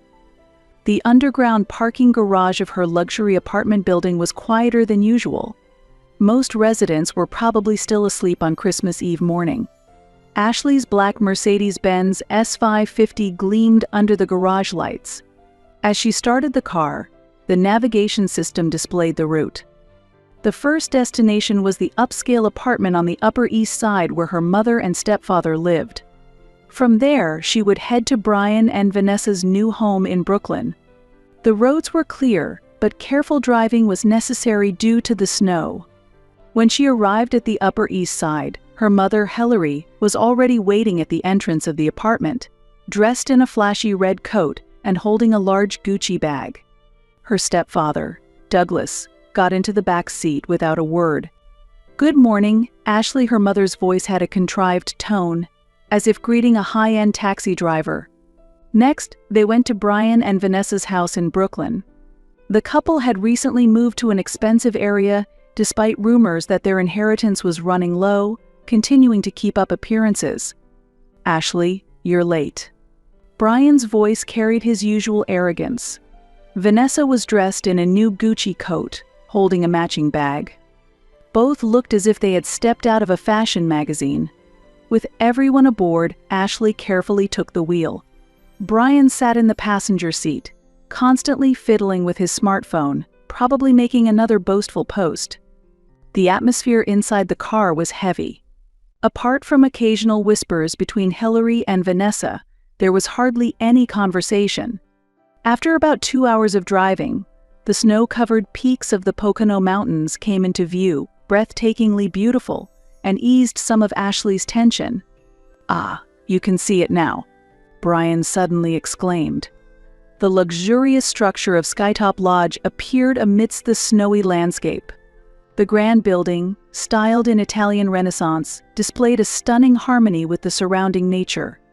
A giant Christmas tree decorated the front entrance, and illuminations sparkled everywhere. Luxury cars arrived one after another, and wealthy families alighted. When Ashley parked the car in front of the entrance, a uniformed bellboy approached. From that moment, everything began to change. "You've worked hard to get us here." Brian's voice, icy cold, resonated inside the car. Ashley twisted around to look at the back seat. There, she saw her brother with a malicious smirk she had never seen before. Her mother, Hillary, and stepfather, Douglas, averted their gazes, while Vanessa gave a small smile. Ashley instinctively felt that something bad was about to happen. "The driver's job ends here. This hotel is for us, the real family only," Brian declared. Ashley was momentarily stunned. It felt as though the temperature inside the car had plummeted. "What do you mean?" Ashley's voice trembled slightly. "I made the reservations." "Oh, the reservations," Brian sneered. "They've already been changed. Just to our names." Her mother Hillary looked troubled but said nothing. Her stepfather Douglas continued to look out the window. Vanessa did not bother to hide her malicious grin. Everyone except Ashley got out of the car. Brian instructed the bellboy to take the luggage. Ashley slowly took out her smartphone, consciously trying not to let her hands tremble, and pressed William's number. After a few rings, his calm voice came through. "Hello, Ashley." "William, cancel the reservations." Ashley's voice maintained an unexpected calm. "All of them, please." After a moment of silence on the other end, William seemed to understand the situation. "Understood. I'll arrange it right away." At that moment, a staff member in uniform approached from the front desk. Against the backdrop of white snow, the black uniform stood out sharply. From inside the car, Ashley watched everything through the window. "I'm sorry, we cannot find your reservation," the staff member informed them. The smile vanished from Brian's face. Hillary began fumbling through her purse in a panic. Douglas turned to face the front for the first time. "There must be some mistake." Hillary's anxious muttering was audible. Ashley slowly rolled down the car window. "It's no mistake." Ashley's voice was calm. "All reservations have been canceled. Goodbye." "Ashley, wait." Brian's voice carried a note of desperation. "It's just a joke, you know that, right?" But Ashley had already started the engine and grasped the steering wheel. In the rearview mirror, she saw her family standing perplexed. Vanessa's expensive boots sank into the snow.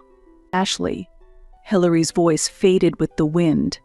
The car slowly exited the hotel parking lot and began retracing its path. The snow continued to fall.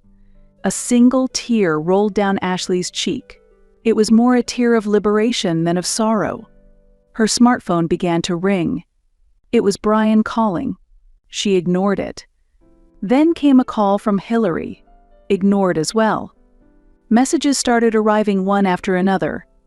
"Why would you do this? It's Christmas Eve. You've embarrassed us. Will you refund the accommodation costs?" Ashley let out a small laugh at the last message. In the end, their interest was always in money, not in love or familial bonds, just calculations and pretenses.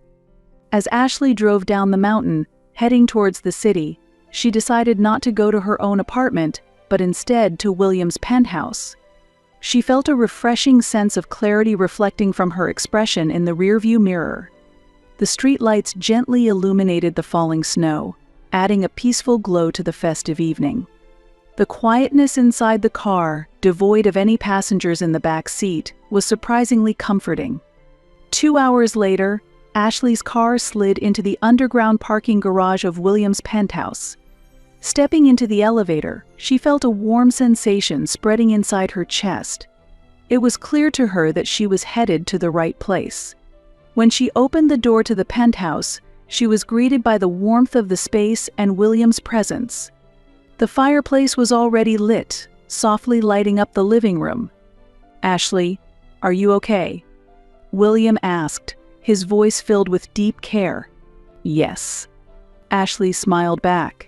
"Actually, I feel relieved." William quietly listened while preparing 2 glasses of wine as Ashley shared everything. Brian's malicious smile, her mother Hillary's evasive gaze, and the actions she herself had taken. "Ashley, you made the right choice," William assured her from the sofa in front of the fireplace. "But I ruined their Christmas because of me," Ashley muttered, gazing at the wine glass in her hand. "That's not true." William's voice was gentle yet firm. "They ruined their own Christmas. You just protected your own worth." Tears welled up in Ashley's eyes, but they were not tears of sorrow. Instead, they were tears of relief from the burden she had carried for years. Her smartphone vibrated again. This time, it was a message from her stepfather, Douglas. "Because of your selfishness, you've embarrassed the entire family. Don't ever show your face again." Ashley turned off her smartphone completely. William placed his hand on her shoulder, offering a warmth she had never felt from her family before. "From tomorrow, a new life begins," Ashley declared, looking into the flames of the fireplace. "I won't let anyone interfere with my life anymore." William nodded silently. For Ashley, this was the most meaningful Christmas Eve ever. She hadn't lost her family, she had reclaimed her true self. The keepsake necklace from her father softly glittered in the light of the fireplace. On Christmas morning, Manhattan was enveloped in a silvery white world. The view from the windows of William's penthouse looked like a postcard, with snow continuing to fall gently between the high rises, softly covering up the events of the previous day. "Good morning, honey." William greeted her as he was already making coffee. The aroma of espresso filled the room. "I got a call from Skytop Lodge this morning." William started quietly. "Your family made quite a scene." Standing by the window with a mug cupped in her hands, Ashley responded calmly. "I expected as much. Brian must have caused a commotion." Turning on her smartphone, the screen was quickly filled with notifications. Over 40 missed calls. Nearly 100 messages. Most were from her mother Hillary and her brother Brian, with a few from Douglas. "Ashley, do you think this is acceptable? You've made us a laughingstock in the lobby of a luxury hotel, and I'll never forget it. How dare you treat us this way? What about tonight?" The last message was from her mother. "We need to talk about money. Call me immediately." Ashley sighed deeply and set the smartphone down. William hugged her from behind, his warmth reassuring. "I've made up my mind," Ashley said, ready to face whatever came next, empowered and unburdened. Ashley turned to look directly into William's eyes, her resolve clear. "I'm cutting off all ties with them," she declared firmly. William nodded silently, his expression showing full support for her decision. "Are you sure about this?" he asked gently. "After all, they are your family."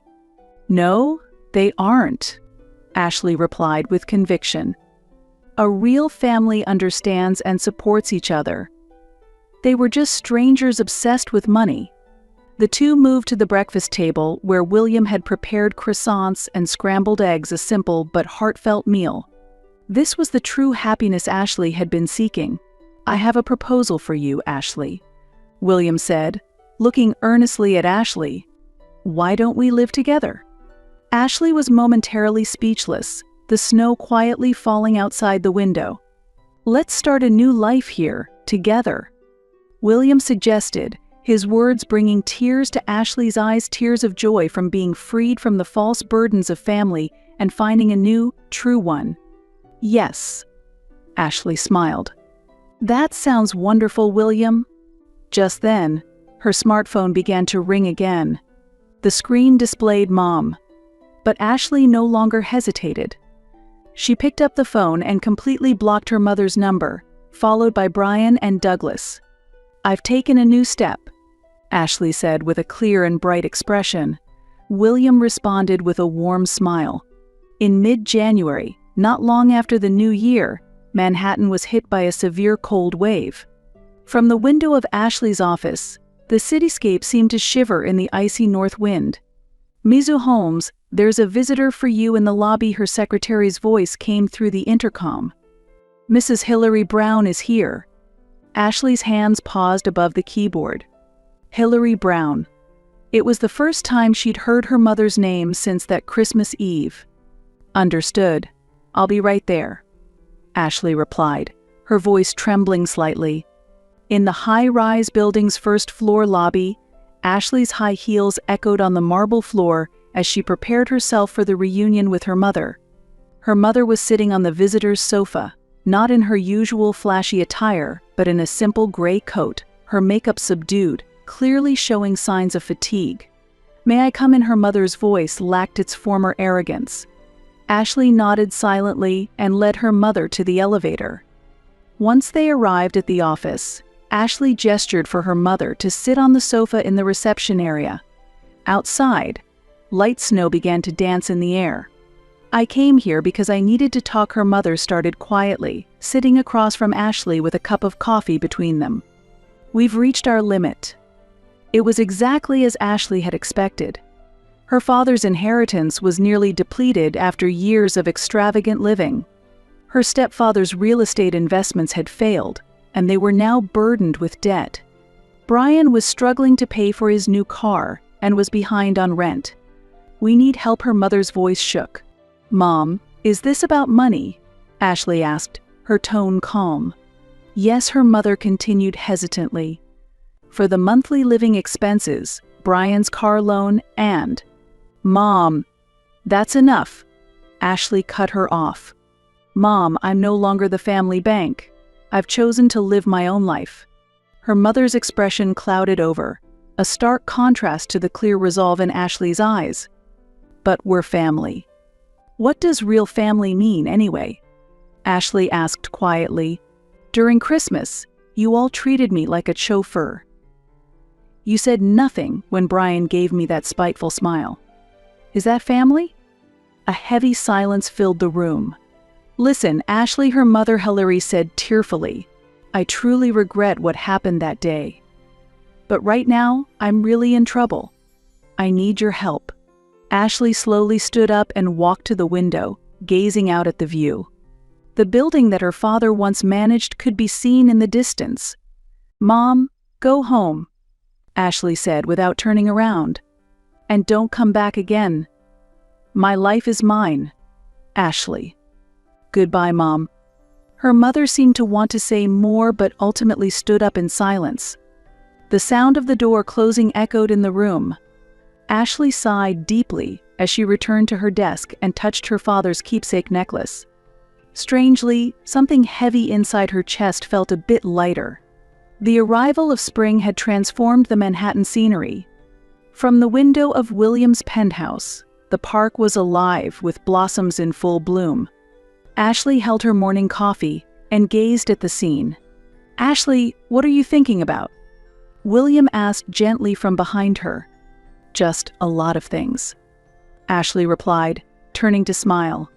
"In these 3 months, my life has changed so much." Indeed, the changes were significant. She had announced her engagement to William, and she had been promoted to head of her department at the investment bank.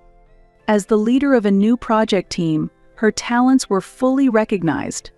There had been no contact from her mother, and Brian's flashy social media posts had disappeared. Later, she heard from a colleague that they had moved from a luxury apartment to a modest one, now living a simpler life. "Any regrets?" William asked as he stood beside her, looking at the cherry blossoms. "None at all. This is the path I've chosen," Ashley replied, touching her father's keepsake necklace. "True family isn't necessarily about blood relations," Ashley thought to herself. "It's about understanding and supporting each other." At dusk, in a fancy restaurant where she had met William, he had important news. "We're going to expand with a new hotel chain on the West Coast," William said happily. "And I want you involved as an investment advisor." Ashley nodded immediately. Work and private life, everything was coming into perfect balance. She had a feeling. "A new beginning for our lives." Ashley raised her glass. "Yes, our lives." William smiled, clinking his glass with hers. The chime sounded like the beginning of a new chapter.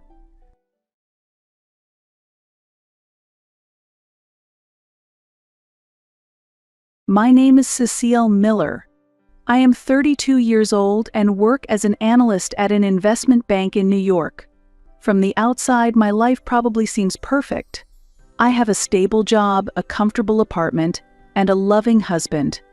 However, life always has its hidden sides. I have a younger sister. Her name is Melinda.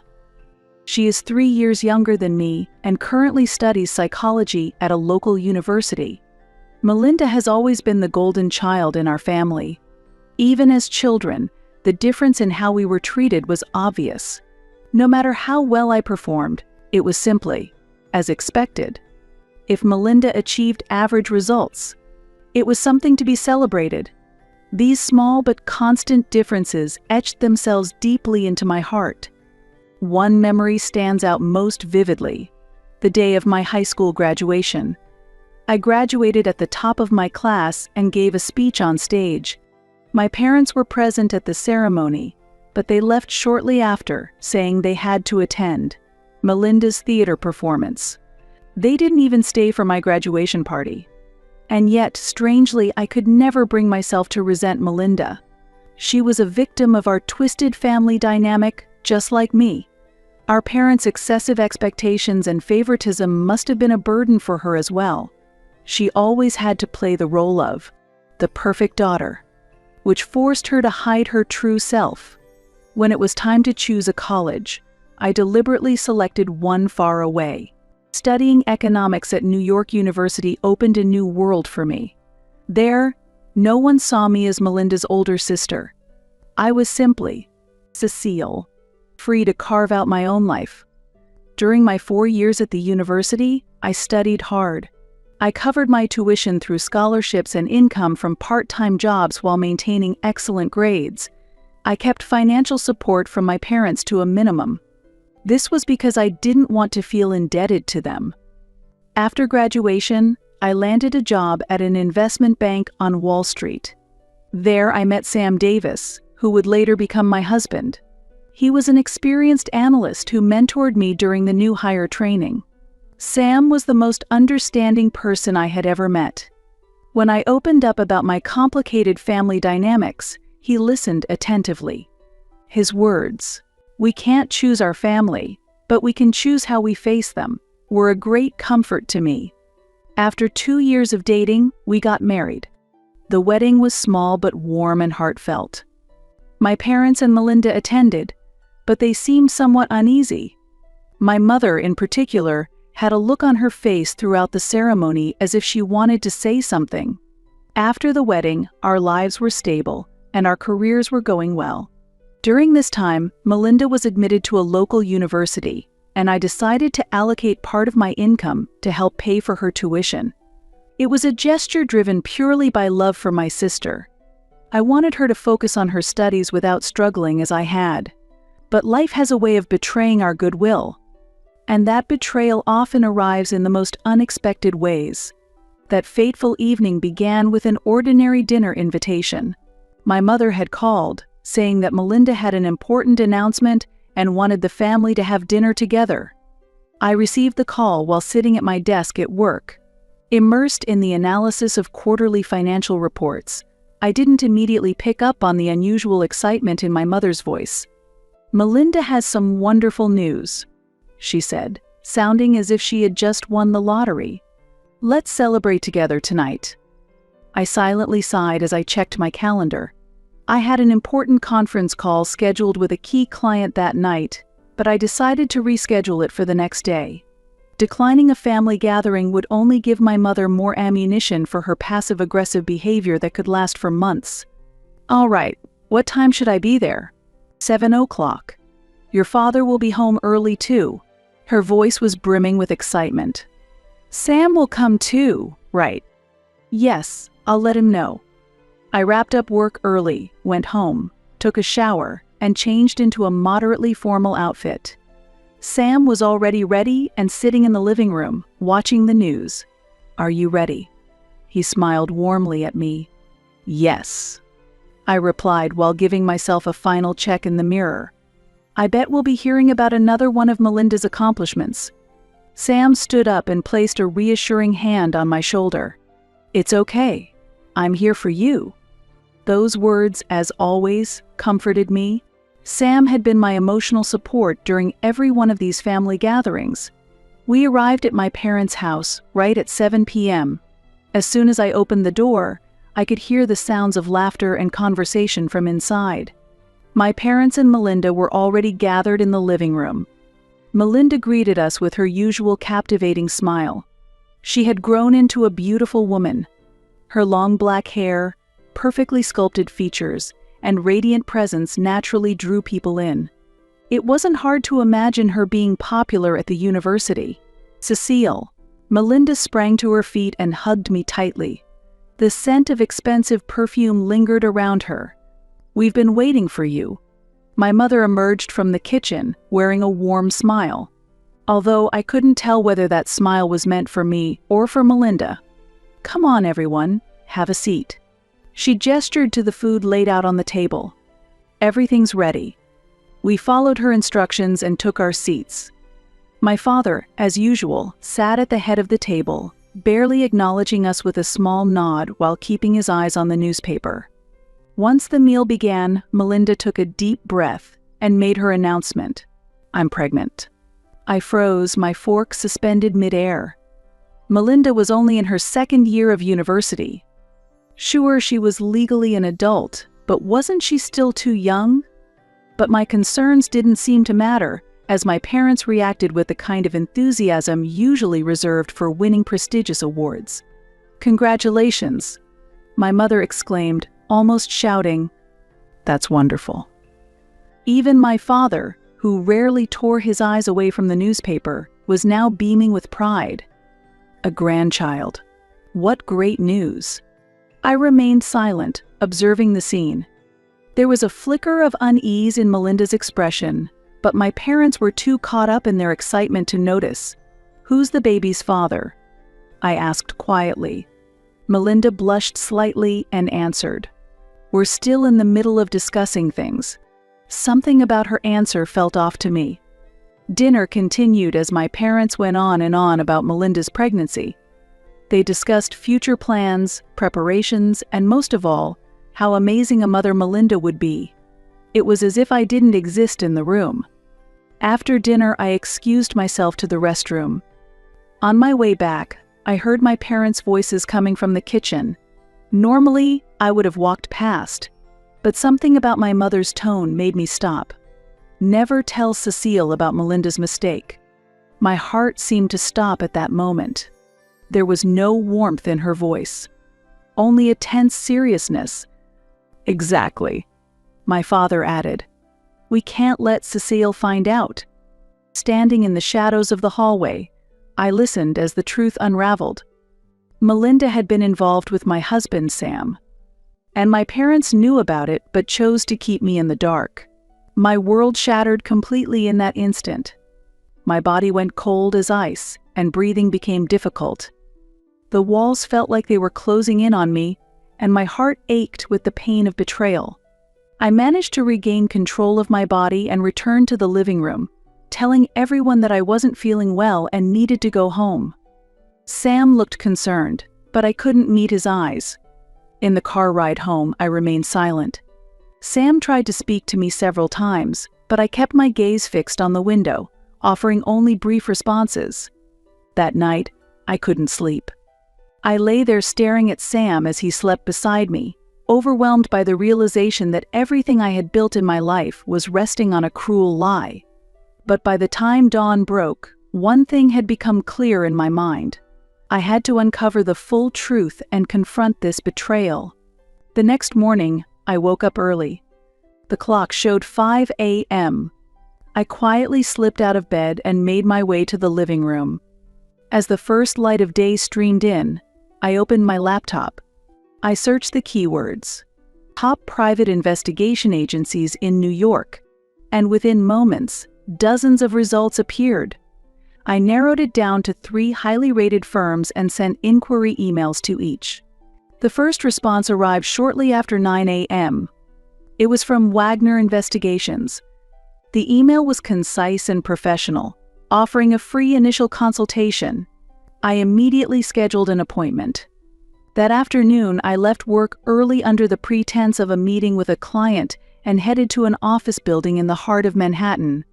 Taking the elevator to the 12th floor, I found a door with a discreet sign that read, "Wagner Investigations." Brad Wagner was slightly different from what I had imagined. He didn't resemble the rugged detectives you see in TV dramas. Instead, he had the air of a university professor. A gentleman in his mid-50s. "Miss Cecile, could you explain the situation in detail?" He started with a polite tone. I explained everything, from the conversation I overheard last night to the sense of unease and the certainty that followed. As I spoke, Brad occasionally jotted down notes, listening with a serious expression. "So, your request can be broken down into two main objectives," he said, summarizing once I had finished. "1, collecting evidence of your husband's relationship with your sister, and 2, gathering proof of your parents' cover-up." "Yes, that's correct," I replied. "This is a delicate case," he continued, carefully choosing his words. "Considering the fact that it involves family, we'll need to be extremely cautious in how we collect the evidence. How much will it cost?" "The base fee is around $1,500. The total will depend on the number of investigation days. Additional charges may apply based on the situation." Hearing the amount, I hesitated for a moment. It wasn't a small expense. But I decided it was a necessary investment to uncover the truth. "Please proceed." After signing the contract, Brad explained the investigation plan in detail. He mentioned combining various methods, such as photo surveillance, monitoring electronic devices, and conducting interviews. From that day, my double life began. On the surface, I lived my life as a wife who knew nothing, while secretly awaiting updates from the detective. The first report arrived 5 days after the investigation began. Attached to the email were photos of Sam and Melinda meeting at a cafe near her university. Their expressions were intimate, making it obvious they were more than just in-laws. Evidence continued to pour in. Messages exchanged between the two, security footage showing them entering and leaving a hotel, and the most decisive piece, a testimony from Melinda's friend. "Melinda talked to me several times about her relationship with Sam," her friend said in the recorded testimony. "She seemed confused at first, but eventually she got deeply involved." But the most shocking discovery was the evidence of my parents' involvement. Messages exchanged between them and Melinda detailed plans to conceal the affair from me. And the motive behind it all became clear. My financial support for Melinda's university education had become a crucial source of financial relief for my parents. They feared that once the truth came out, I would cut off that support. To them, I was nothing more than a wallet. As the evidence continued to pile up, an unexpected opportunity presented itself. A party was planned to celebrate Melinda's pregnancy. When my mother told me over the phone, the plan had already begun forming in my mind. "We want it to be a lovely party," she said, her voice full of excitement. "Melinda's friends will be there too, and of course I have a few tasks I'd love your help with." "Of course," I replied calmly. "I'm happy to help in any way I can." There was no lie in my words. I truly intended to help, just not in the way my mother expected. Preparations for the party progressed smoothly. The venue was my parents' house, scheduled for Saturday at 2 p.m. Around 30 guests, including family, relatives, and Melinda's close friends, were invited. My mother had meticulously planned every detail. On the surface, I played the role of the devoted older sister, helping with the preparations. I assisted in choosing decorations, organizing the catering, and sending out invitations. I made sure to meet my mother's expectations at every turn. All the while, more evidence continued to arrive from the detective. The most intriguing were the text messages exchanged between Melinda and my parents. They had been coordinating their strategy regarding me. "We can't let Cecile find out." One of my mother's messages to Melinda read, "She's paying for your tuition. If she stops because of this, will be in big trouble. Reading that message erased any lingering doubt within me. This wasn't just betrayal. It was premeditated exploitation. On the day of the party, I arrived at my parents' house early. I wore a warm smile and efficiently helped with the final preparations, playing the role of the perfect hostess. "Cecile, thank you so much," my mother said, wrapping an arm around my shoulder with satisfaction. "I don't know what I'd do without you." But her words no longer warmed my heart as they once did. Instead, I was filled with cold, unwavering determination. The party started at 2 p.m., as planned. Guests began arriving one after another, and soon the living room was filled with laughter and cheerful conversations. Melinda, glowing with what appeared to be maternal bliss, graciously accepted all the congratulations and well wishes.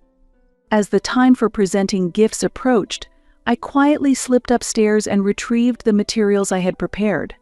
The evidence was meticulously organized: photographs, message records, and proof of my parents' cover-up. All of it was neatly packaged inside a beautifully wrapped box. "It's time for presents," my mother called out cheerfully. "Melinda, everyone has chosen something special for you." One by one, gifts were unwrapped amid excited reactions. Baby clothes, toys, parenting books. Each gift was thoughtful and filled with love. Finally, it was my turn. "This is my gift to you, Melinda," I said. I spoke in a calm voice. "I prepared this with special meaning." Melinda nodded eagerly, her excitement evident. But the moment she opened the box, her face froze. Her hands began to tremble as soon as she saw the first photo inside. The colored photo clearly showed her and Sam in an intimate embrace. A few of the guests began noticing Melinda's sudden change. "Melinda, what's wrong?" my mother asked with concern. But her voice, too, was soon silenced. The contents of the photos were gradually becoming visible to those around us. "This is my special gift to you," I continued, my voice steady. "All the evidence gathered by the private investigation agency showing your relationship with Sam and—" I paused, shifting my gaze toward my parents. Their faces had already gone pale, and the evidence of Mom and Dad's efforts to cover it up. The room fell into a silence so heavy it was as if the air had frozen. The only sound was Melinda's soft sobbing. "Cecile, please, let me explain," she said, her voice shaking. "Explain," I replied, keeping my emotions in check. "With the mountain of evidence I've collected over 2 weeks, what explanation could you possibly offer?" Sam stood rigid, like a statue. His face was drained of color, and I could see his lips trembling slightly. "This is a misunderstanding." My father suddenly spoke, his voice raised. "Cecile, calm down. We shouldn't be airing family matters in front of so many people." "Family matters." I cut him off, raising my voice for the first time. "Who do you think has been paying for Melinda's education?" "Me. I've been covering her expenses ever since I got my job, and after betraying me, you're still calling this a family matter?" My mother tried to intervene, but I held up my hand to stop her. "That's enough. Look at this." I held up my phone, showing them the messages exchanged between them and Melinda. "Cecile must never find out. She's the one paying for your tuition. If she stops because of this, we'll be in serious trouble." I read my mother's message out loud, and a wave of murmurs rippled through the room. Melinda's friends exchanged uneasy glances, their confusion clear. "I was just a wallet to you," I said, my voice a mixture of sadness and anger. "A convenient sister, who kept paying for her younger sibling's education, and that same sister's husband was." And then it happened. Suddenly, chaos erupted. "You're disgusting." Melinda's boyfriend, consumed with rage, shouted and charged toward Sam. Despite being involved with Sam, Melinda had also been dating a male classmate. "You seduced Melinda, and now you're pretending like nothing happened? Say something." Just as Sam opened his mouth to respond, the boyfriend's fist connected with his face. Sam staggered backward and collapsed onto the table. The impact set off a chain reaction. The room erupted into complete chaos. This bastard. Sam got up and lunged at the boyfriend, grabbing hold of him. Melinda collapsed into tears while my parents frantically tried to regain control of the situation, but it was already too late. The guests were slowly piecing the truth together, their voices filled with anger and disbelief. How could this happen? I can't believe it. How could you do such a thing? I stood silently in the middle of the chaos. Was this the outcome I had wanted? A whirlwind of complex emotions churned inside me. Melinda continued sobbing, leaning into my parents for support. Her makeup was smeared with tears, and her carefully styled hair was now a mess. The radiant image of a celebrated mother-to-be was nowhere to be seen. Sam, with blood dripping from his nose, tried to get back on his feet. But he couldn't move under the weight of the cold, judgmental stares surrounding him. "Cecile." My mother called out to me in a trembling voice. "Please, no more." But I had already turned my back. As I walked toward the front door, I delivered my final words. "Melinda's tuition support ends today. I'll start the divorce process with Sam tomorrow, and..." I paused, briefly looking back. "Don't ever contact me again." I stepped outside, where the evening sky was beautifully painted in shades of orange and pink. It was as if the chaos from the past few hours had been nothing but a lie. But the noise still echoing from the house confirmed that this was all too real. I got into my car and exhaled deeply before starting the engine. It was over. No! This was the beginning. Gripping the steering wheel tightly, I reminded myself of that. In the back seat lay copies of the evidence. Photographs, message logs, and documentation gathered through the detective's investigation. I had spent over $1,500 on the investigation, a steep cost, but one I deemed necessary to uncover the truth. As I pulled out of the driveway, I glanced in the rearview mirror, watching my parents' house fade into the distance. The house I had lived in for over 20 years now felt like a stranger's home. There was no place for me there anymore. As the street lights began to flicker on one by one, I took my first step toward a new life. A week had passed since the party. At that time, my phone was filled with dozens of missed calls and unread messages, but I hadn't responded to a single one. Instead, I had spent the week focusing on rebuilding my life. The first thing I did was schedule a meeting with my lawyer. With the overwhelming evidence I had, the divorce proceedings were expected to go smoothly. Even Sam's response came surprisingly quickly, agreeing to the divorce without much resistance. He likely wanted to avoid further scandal. As for asset division, it will be split evenly by default, the lawyer explained. However, considering the evidence you've gathered, there's room for negotiation on more favorable terms. At work, I submitted a transfer request. Having worked in the same department as Sam, continuing there was no longer an option. Fortunately, a position had opened in the London branch's intermediary team, a position they had offered me before. "Cecile, you're welcome anytime," said the London HR director with a warm smile over the video call. "We're well aware of your accomplishments." I also wasted no time addressing my living situation. The luxury apartment in Manhattan was filled with memories of Sam. Instead, I found a loft in Brooklyn, a renovated space in an old factory. It had wide open spaces, large windows, and most importantly, the perfect atmosphere for a fresh start. But the most significant change was the one happening within me. The dependence and emotional attachment I had carried toward my family for years were slowly unraveling, like a heavy chain being lifted. For about 2 weeks, my parents persisted in trying to reach me. Emails, phone calls, even unexpected visits to my home. But I didn't respond to any of them. Melinda sent me several apology messages, but I deleted them without reading. "Cecile, please, listen to us.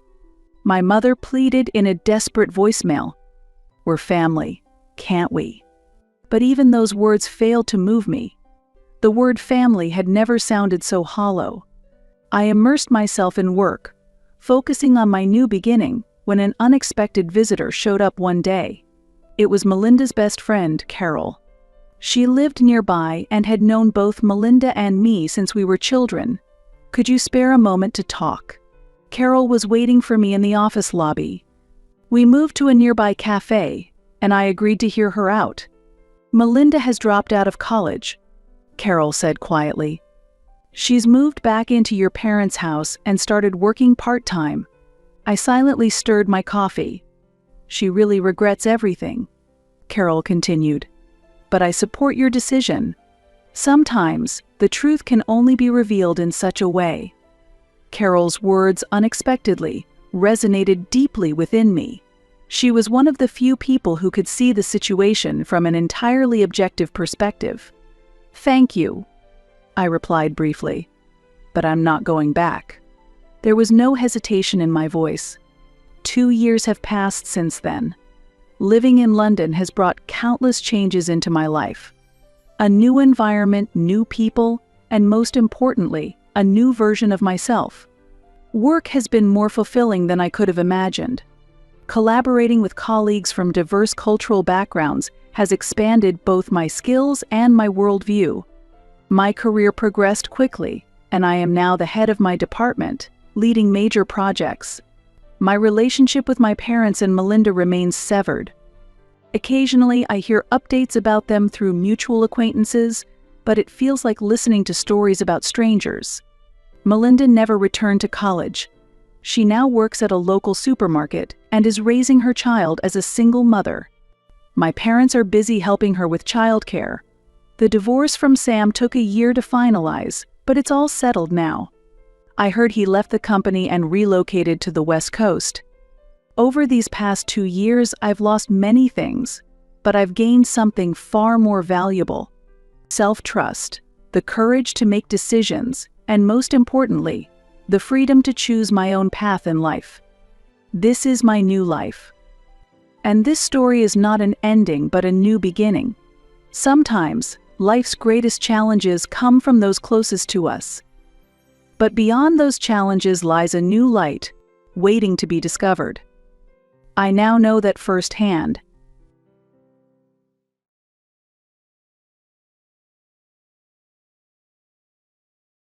Unfortunately, we have no need for someone with a disability like you. Try to do your best to live. What is this? On the table, there was a letter addressed to me, and that's what it said. I was born with disabilities in both legs. Compared to my sister who has no disabilities, I must have been seen as a hassle. Then, a call came through on my smartphone from my father. Hello. Odessa, did you read that letter? I tried to read it, but that's what it means. Goodbye. Wait a minute. Is there something else? Is there something else? What does this letter mean? It means exactly as it is written. We are tired of supporting a daughter like you. Don't worry about us. With that, the call abruptly ended. I pondered how to respond, and then I contacted my mother. Hello, Mom. From your reaction, I guess you've read the letter. So, someone with a disability like me is a nuisance. It's as if I'm some kind of monster. Yes, but you don't have to worry about anything. Because you are. 8 years have passed since those shocking words. And then, my father appeared in the high-rise apartment where I live. How can someone with a disability like you live in a place like this? Well, I can tell you, I suppose. When I revealed that secret to my father, he became distraught and struggled to cope. My name is Odessa. I will be 26 years old this year. Currently, I live on the 55th floor of a high-rise apartment and enjoy a comfortable life. However, achieving this lifestyle was accompanied by many difficulties. One reason is that I have a congenital disease that weakens my muscles. I still remember my father's unforgettable words. I think it was when I was in kindergarten. Why did someone with disabilities like you have to be born? It's your fault, isn't it? Amy is healthy and doesn't have any disabilities. Amy is my sister, 2 years older than me. At that time, I was listening to my parents' conversation in the living room. My room was next to the living room, prepared for emergencies. Even as a young child, I could sense the dissatisfaction directed towards me. There's no need to say such things. Then, from now on, you take care of Odessa. What are you saying? Do you even have any awareness of being a father? Please, I'm leaving the rest to you. I quietly covered myself with the futon. From that day onwards, their attitude towards me became noticeably colder and harsher. Even when I spoke to them, I did not receive appropriate responses.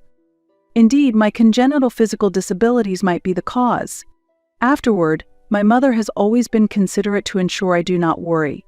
Despite such circumstances, I actively do what I can on my own, and I do not feel pessimistic about being born with this condition. I particularly feel the strong influence of my sister in how I perceive things. I overslept a bit. I was up late last night. Sorry about that. No problem. I managed to get dressed on my own for the most part.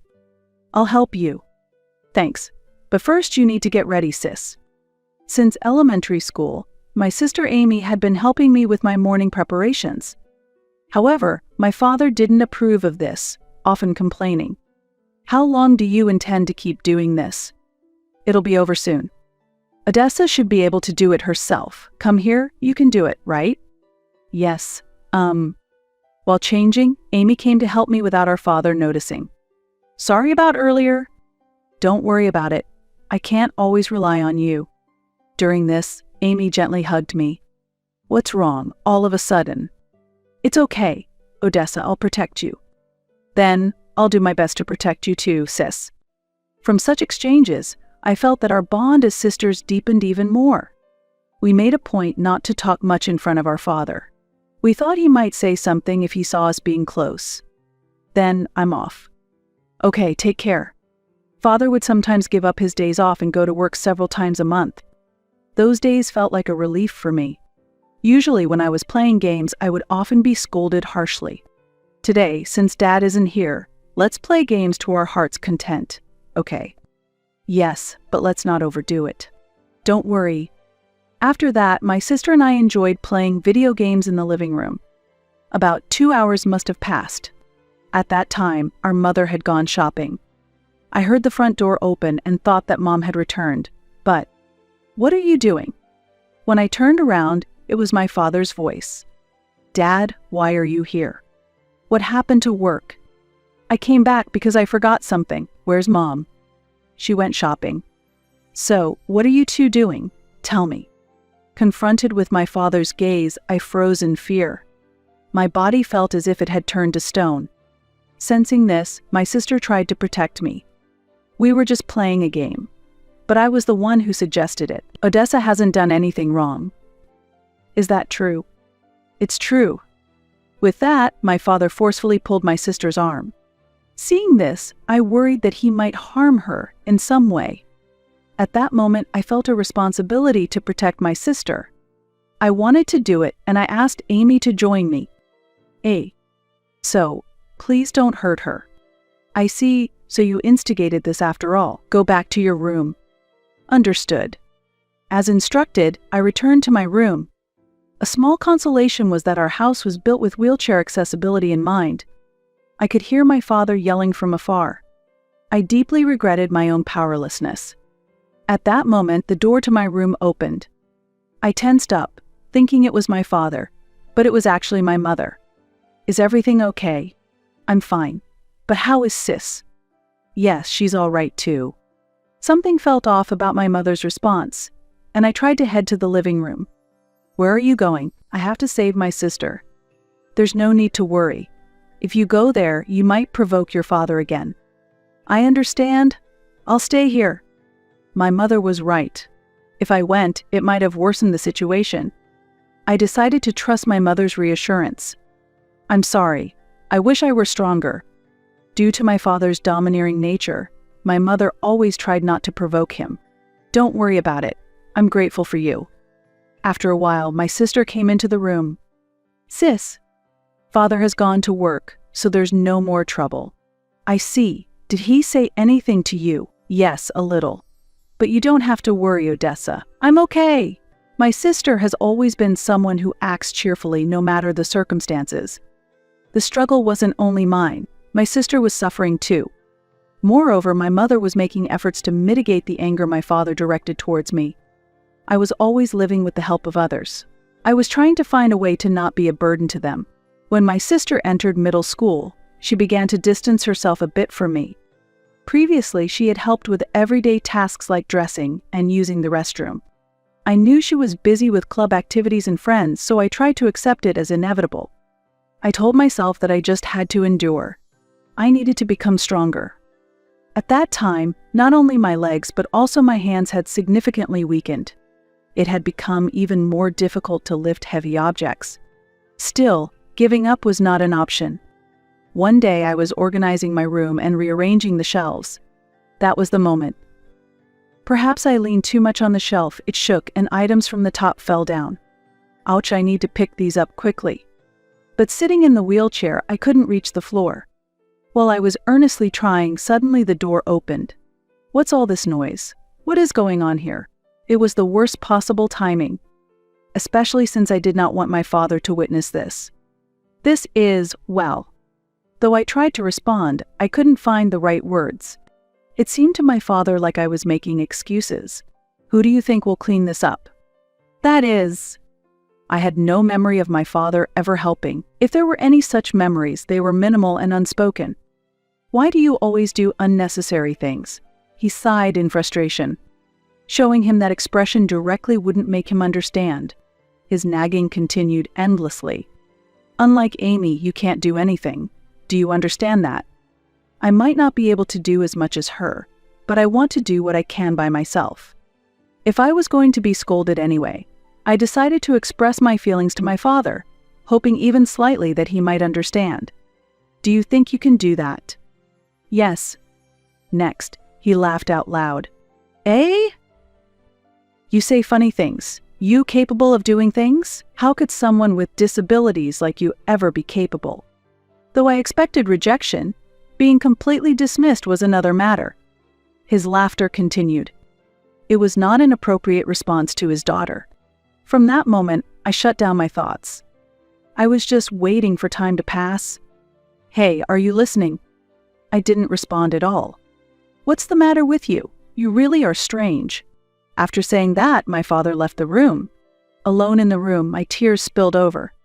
From that day, even as a child, I decided not to cry anymore. Afterward, my mother mostly took care of me. My father did not help at all. It seemed as if he had no interest. Hey, do you have a fever?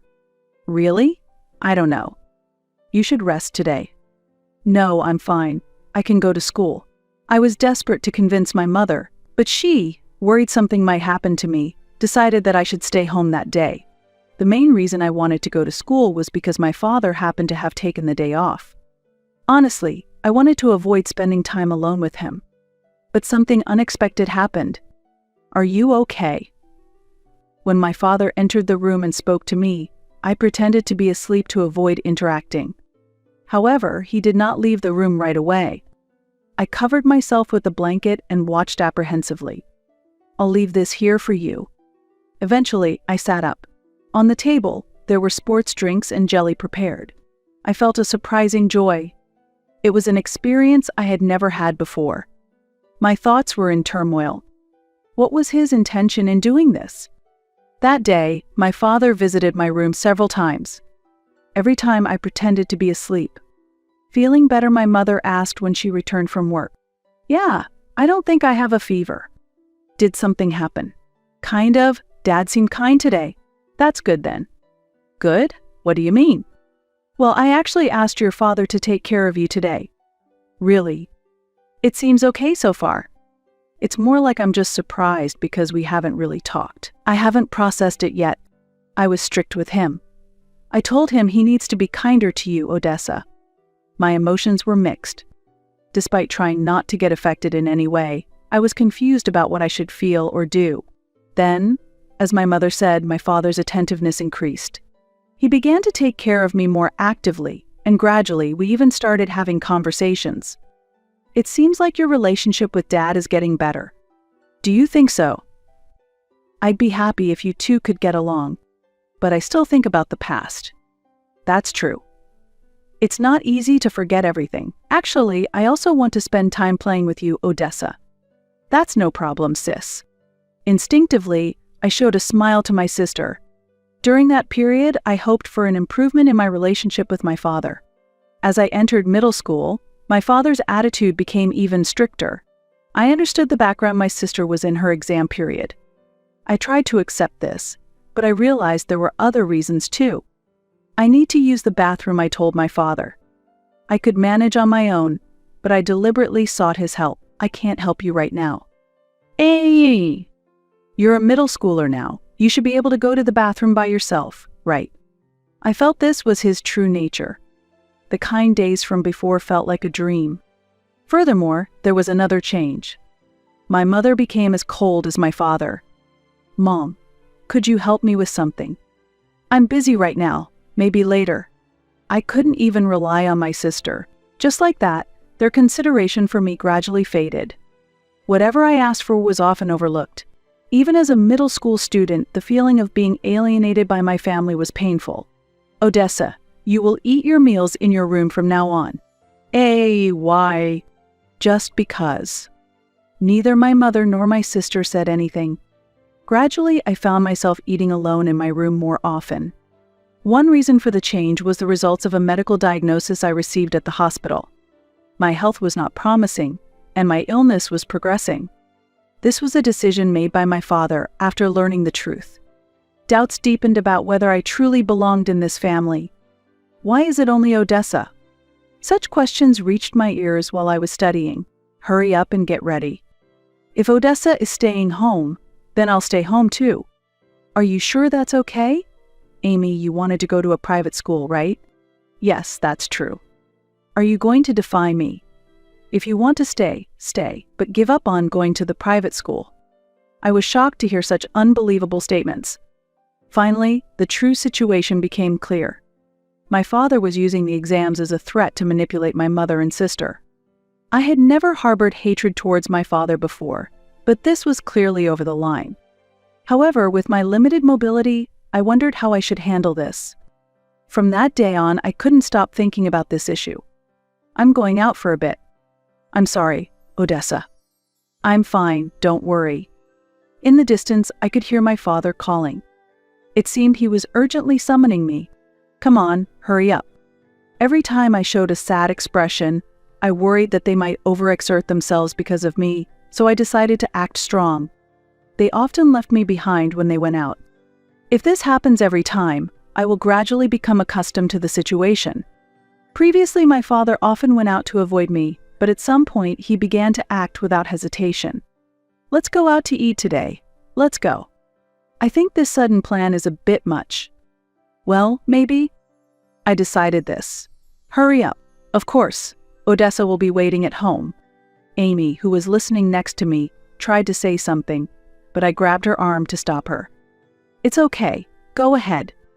You are so kind, Odessa. Wait a minute. Do you know what they say about me at work? You probably don't. My father began to talk about how miserable he was. Even at work, I suffer because I am a father with a daughter who has disabilities. Can you understand how frustrating that is? There is no way I could understand that. Such complaints should not be directed at me. He is hardly fit to be a father. But what can I, a middle school student who needs a wheelchair for mobility and whose life greatly depends on support, do against him? Don't worry, I'll manage on my own. It's okay. My mother and Amy looked at me worriedly. If I go along, I'll just be in the way, and you shouldn't have to worry about how others look at you. Amy was not fully convinced, but she still went out with our parents. I could not predict what would happen if I defied my father. It felt like the wise choice. Even after advancing to high school, my father's attitude did not change, but an incident occurred that made the past seem insignificant. After seeing off my family, I returned to my room. I felt lost, wondering when I would be freed from this life. It's the summer vacation of my 3rd year in middle school. I hate to ask, but could you take care of Odessa for 3 days? Isn't she coming with you? Odessa says she wants to concentrate on her studies as she is a student preparing for exams. Is that okay? Yes? Then, leave her to me. That's how I ended up being left at my grandparents' house. Lying had become the norm. It seemed that my father felt no guilt lying even towards his own parents. Watching him wave goodbye with a smile, I felt an indescribable sense of dread. Once he was out of sight, my grandmother asked me, "It's just us here. You don't have to hold back." Hey, are you really okay with not going with everyone else? Being with me? Mom and Amy can't fully enjoy themselves? I want to avoid that at all costs. I replied emphatically. Odessa, you really have a big heart. Not really. But here, you don't have to worry about what others think and can relax as you please. Yes, thank you. Perhaps my grandmother sensed what was in my heart, but she did not probe any deeper. I truly felt comfortable here. As a middle school student, I didn't have the power or wisdom to change the situation. Being scrutinized by others was unpleasant. Therefore, I was truly grateful for my grandmother's warm support. 3 days later, my mother and sister came to pick me up. Just the two of you. Sorry, Dad has already gone home. I see. Was Odessa okay? She was very good. This is my advice to you, make sure you take good care of her. Yes, I understand. I was listening to their conversation from behind a pillar. On the way home, I'm fine. You don't have to push yourself. That's right, we're thinking of you, Odessa. I know, but I would hate for something to happen to you. When we got home, my father continued to show his usual cold attitude. Normalcy returned.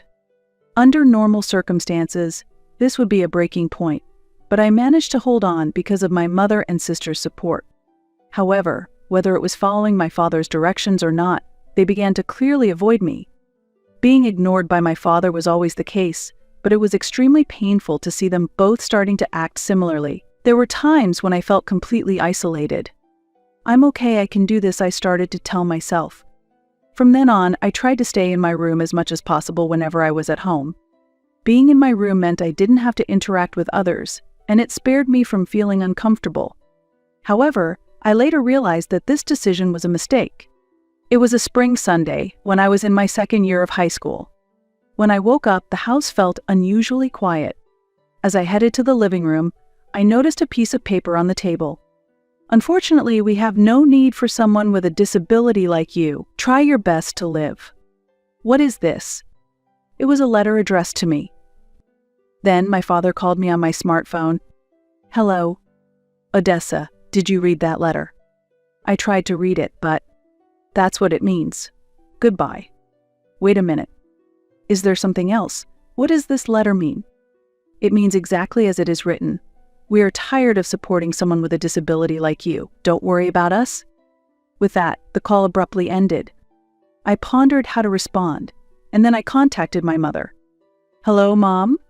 From your reaction, I see you've read the letter. So, someone with a disability like me is a nuisance. It's as if I'm some kind of monster. Yes, but you don't have to worry about anything. Hey, because you are not his child, so rest assured. What do you mean? Explain it to me. Listen, call this number as soon as you can. Wait, tell me more. Sorry, he's nearby. I'll contact you again later. I was simply stunned. If what my mother said was true, does that mean I am not my father's biological child? Despite wondering about it, I couldn't find an answer and called the number my mother had given me. The person who answered introduced himself as a lawyer named Rogers. I am calling as instructed by my mother. I see. Let's discuss this in detail. Following these instructions, I went to his law office. There, I learned the true meaning behind the words my mother had recently spoken. I was also told the truth about my birth. Initially, the shock was unbelievable, but it seemed that my mother and sister had kept it a secret out of concern for me. Afterward, I started living on my own. Thanks to Mr. Rogers' support, I have been living comfortably. 8 years have passed since my mother spoke those words.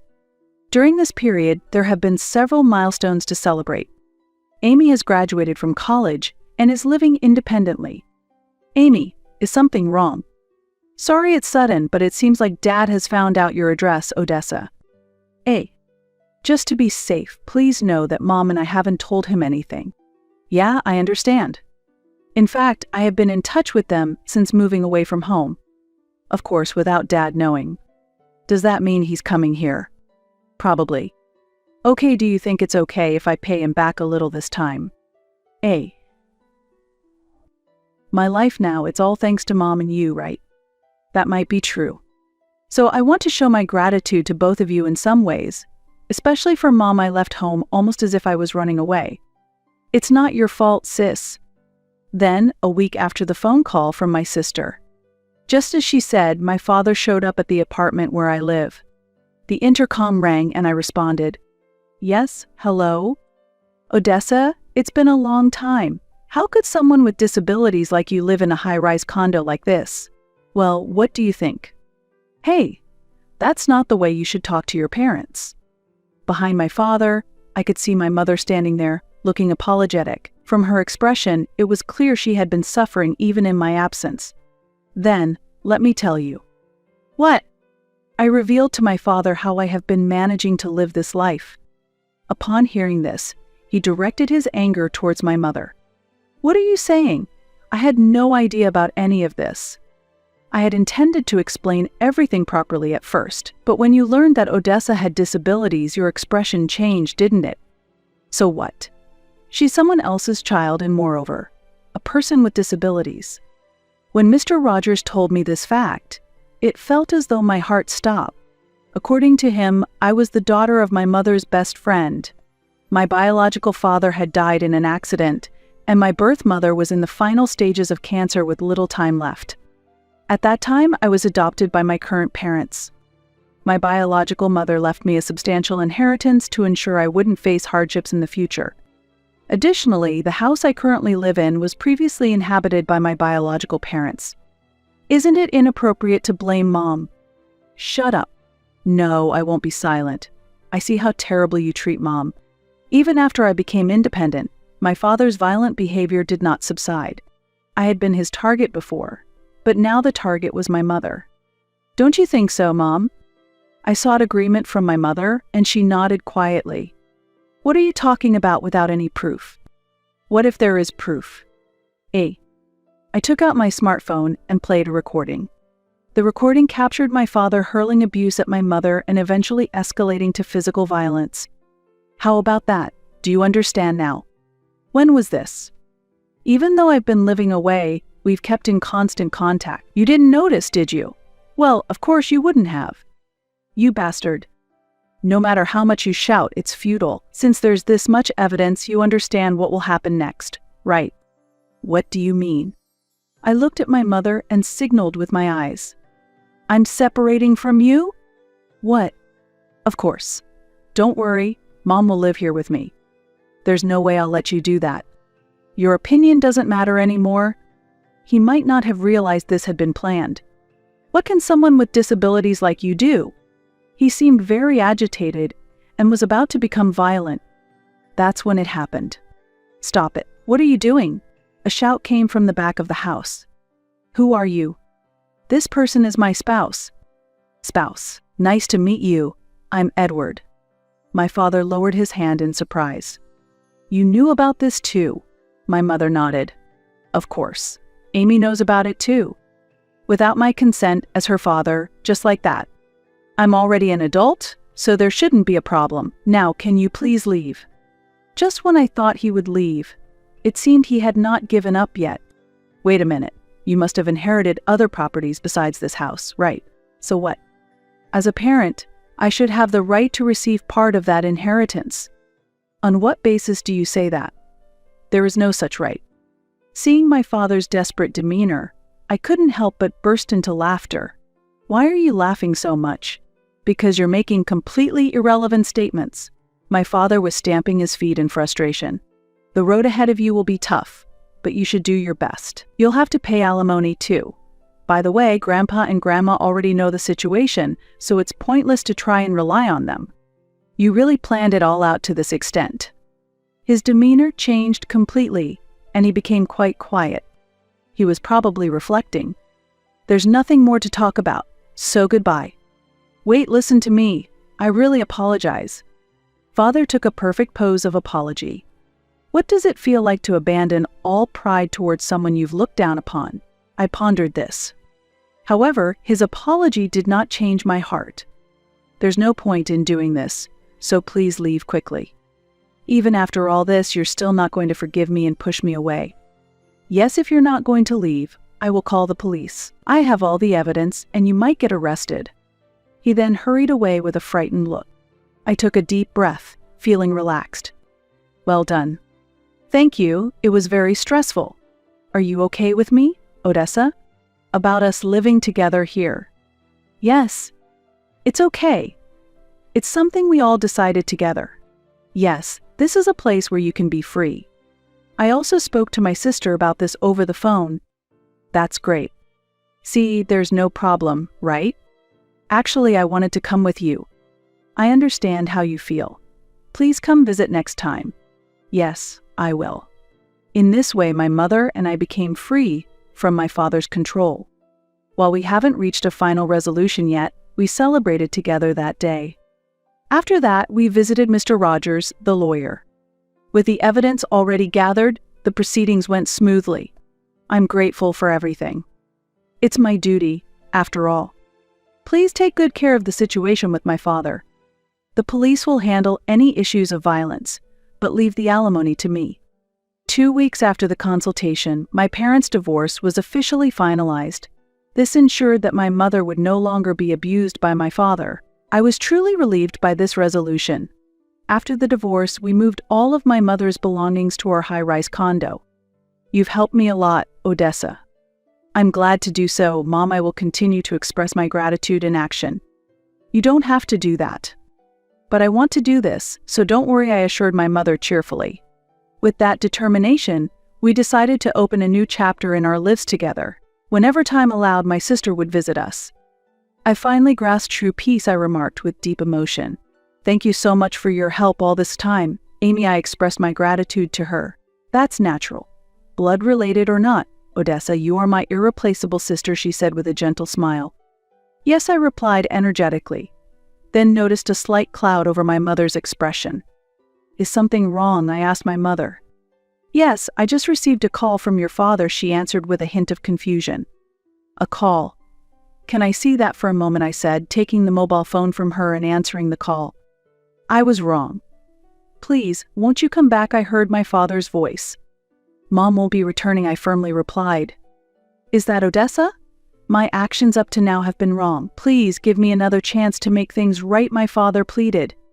I'm sorry, that's simply not possible. If you understand, then please don't contact us ever again, I stated definitively.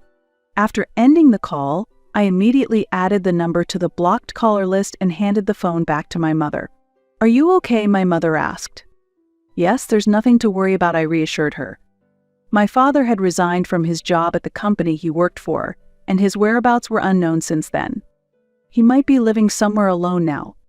His location or activities no longer had any relevance to us. Meanwhile, our family continues to live happily and joyfully together.